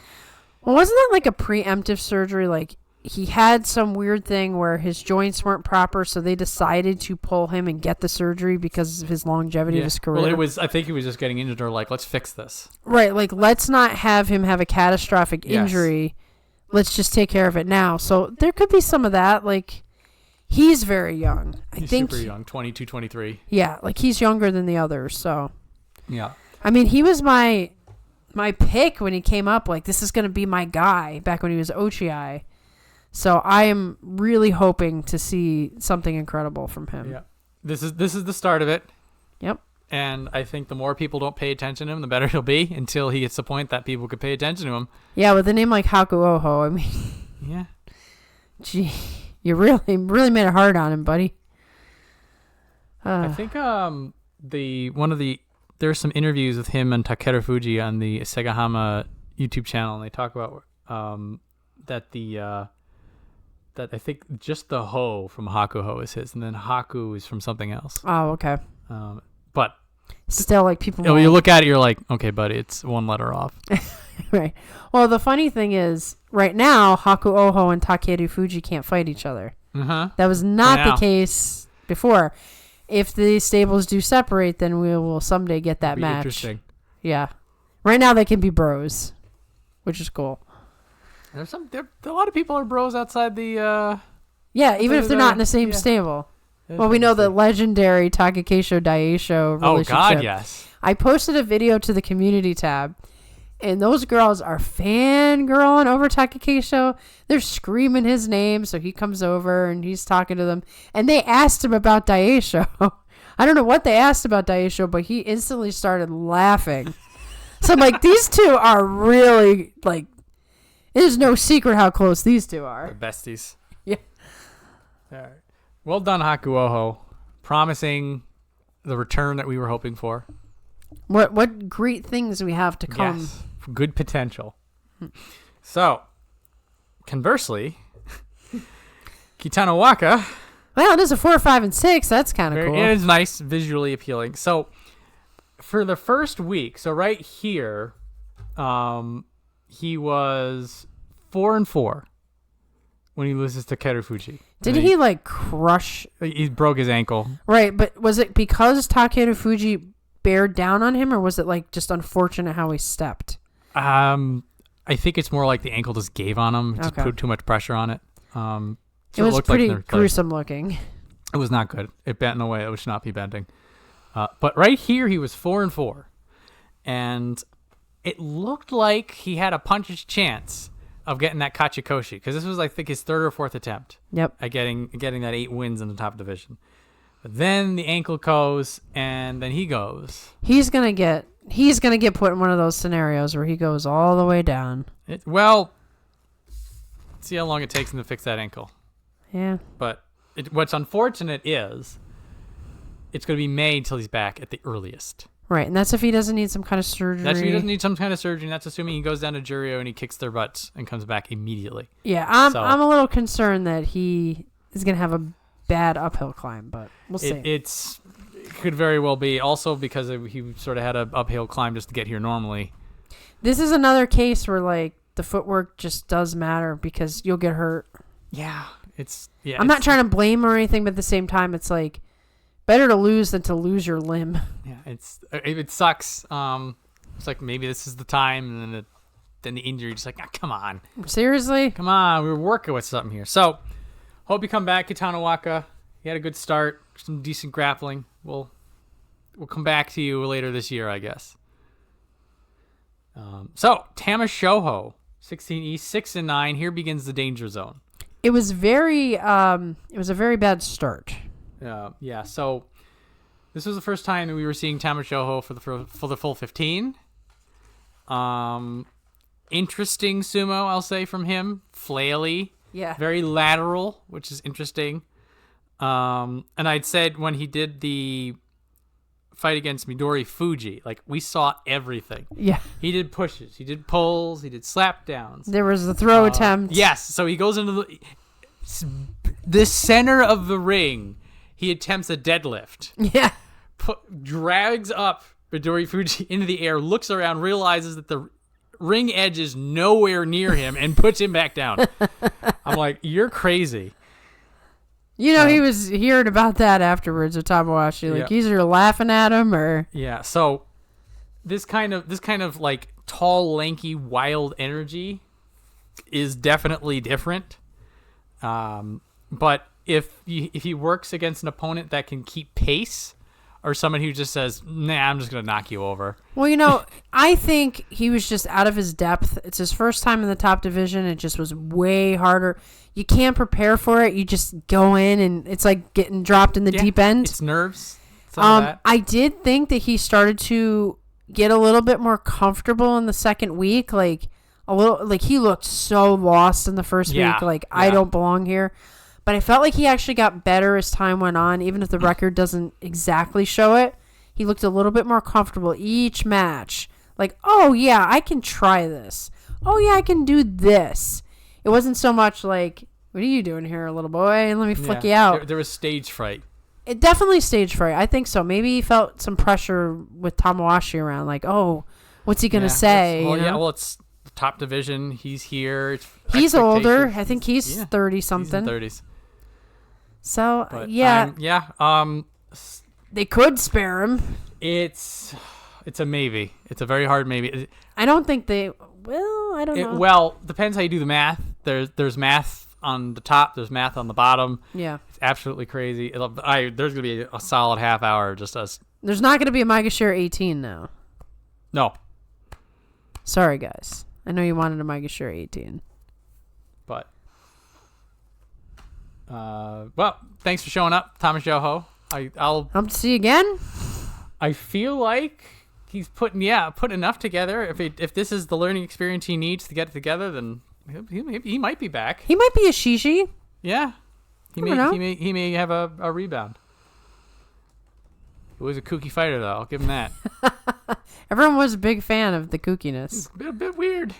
I feel like maybe if he wasn't so outmatched, we would have got to see a little bit more. I don't think we saw everything that he has to give. There's some of that too. I think that he's just so outmatched. I think down in Juryo, when there's a lot more of the same level of fighter. I mean, look at this. He's fighting Kinbozan in the first week. No one knows Kinbozan is going to be going an absolute tear. Yeah, exactly. So he learned. Say that he learned.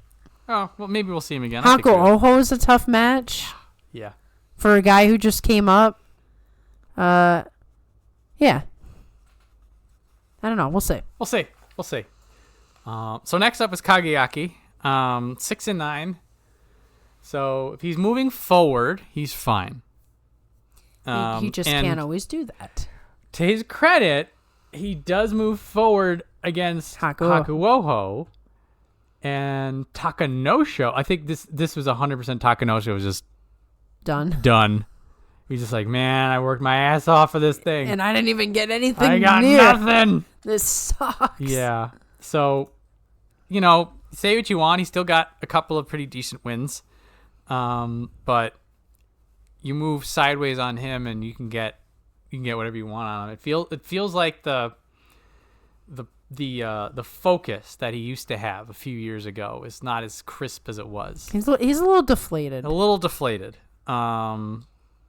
There are a couple of things that he did. I'm like, oh, okay. He did have some good sumo sense. He did use pressure very well. But it's just not enough. Not enough. And seems like this, for me, this was a tournament that I'm just like, yeah, he doesn't belong here. See, can they even dare to spare Tamashoho and not, like, they'd have to spare Kageyaki too, wouldn't they? No. Oh, okay. They can just do what they want. Kageyaki's dead to rights. Yeah, I mean, he should be. He didn't look that good. But, yeah, unfortunate that, because there was a time I'm like, oh, he could figure it out. Oh, there may be something, and now he's a Juryo. He's a Juryo man now. Yeah, he's just up for a little peek. And, again, you can't take these wins away from him. A couple of them were good. Yeah. Take the positives. Take the positives. Yeah, Kageyaki goes back down. He's just like, yeah, I put dirt on Megashiro 1 East. There you go. Yep. Who's going to argue you? Nobody can argue you. He'll be telling stories to the Juryo youngins. I took care of Megashiro 1. Yeah, no big deal, man. What are you going to do to me? So, thanks for visiting Kageyaki. I'll say that. Yeah. So, Nishifuji 9-6. Hey, we're talking about resurgences. This is the best version of Nishifuji I think we've seen in a year. And what's funny about this is there was a whole bunch of people in the middle of the tournament that were like, "You're going to see Nishifuji hold again at 6-9," and I said to them, like, "No, he's coming back. He looks really good." I have not seen this kind of power out of him. Maybe he's healing? It could, something happened for him. Well, maybe he has the, Terunofuji's retiring. Maybe it hit him different. Yeah. But the power. So we're talking about Kageyaki being Kageyaki's weapon was being big and moving forward. Mm-hmm. Little old Nishifuji outmuscles him. And then also outmuscles Shonan-no-Umi. That was the match, and Oshoma, and Shonan-no-Umi, and Shodai. Right, these are big guys. And big guys who know how to use their size, and he is getting them out. And he's doing it like he's the same size as them. And he's not. So it was the Shonan-no-Umi match where I was like, Shonan-no-Umi, you cannot be getting out-muscled by Nishifuji. You can? What's going on? So this was, again, when Nishifuji came up all the way back when. This is the way he fought, and this was the kind of will he imposed on people. He was, back, finally. And I was shocked. I was, too. I did not expect to see this ever again. And he comes back and just gets a 9-6. Isn't it nice when you get surprised? A pleasant surprise. We always want this. I absolutely love being wrong if this is how I'm wrong every single day of the week. So, yeah, something on the injuries got fixed. Something he did. Something Some extra. Worked. I don't know what happened. Maybe we get it only once, but it was nice for once. It was nice. It was absolutely a treat and adorable. A treasure. Thank you, Nishifuji, for restoring the hope. Because it is Nishifuji didn't write the Banzuke committee and say, let me hold on a 6-9. He didn't do that. Right, let's leave it alone. Wasn't his fault. What's all the negativity? This guy's awesome. It is a hilarious joke, though, because it is. People love it. Yeah. So I'm here for the joke, but I'm also here to say that Nishifuji kicked ass. No 6-9, 9-6. Yeah, baby, he's moving up. So, last and unfortunately gone. Probably. I have a weird theory I'll go over when we do Guess the Banzuke. Okay. Toki Hayate, 7-8. Not a 6-9. So every time he's come to the top division, he's got a 6-9. Now he's got a 7-8. That's an improvement. Already Makakoshi wins out the last 2 days. Show of grit and sumo will. is starting to move around the bigger people. So which is what he needs to do. Well, good to see. Like, here's a Kotoshoho win. He's outworking him. Here's an Onokatsu win. This one is impressive because it was a belt fight, and Onokatsu wins those, but he takes it away from him. Here's a Takerufuji and a Terunofuji win. All these people bigger, way bigger, yeah. The problem is everyone's bigger than him. Right. Same problem that Midori Fuji has. Like, here's Sadanoumi. Here's Kitano Waka. Here's Kinbozan. Here's Hakuoho. They're bigger than him. They're going to do what they want. Right. And you're just going to have to hang in there.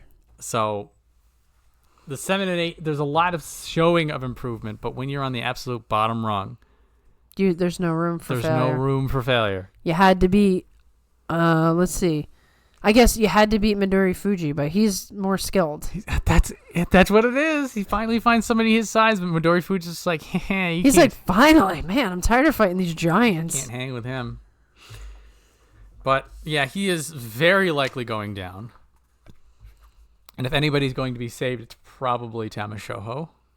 But Tamawashi might make a little stop in the office. You never know. We'll find out. So that is the top 42. A hell of a lot of sumo for our sumo. Yeah. So for special prizes, not surprisingly, Kirishima and Kinbozan got the Fighting Spirit prize, the Kanto show. The technique prize goes to Oho, the Gino show. And since all three of those people were in contention to the very end, right, and 2 of them are in the playoffs, very well deserved. Like, everyone gets a prize. Yep, everybody who shaped this gets a prize. So we're gonna pop over into Juryo, where we have this. It doesn't make any sense to me.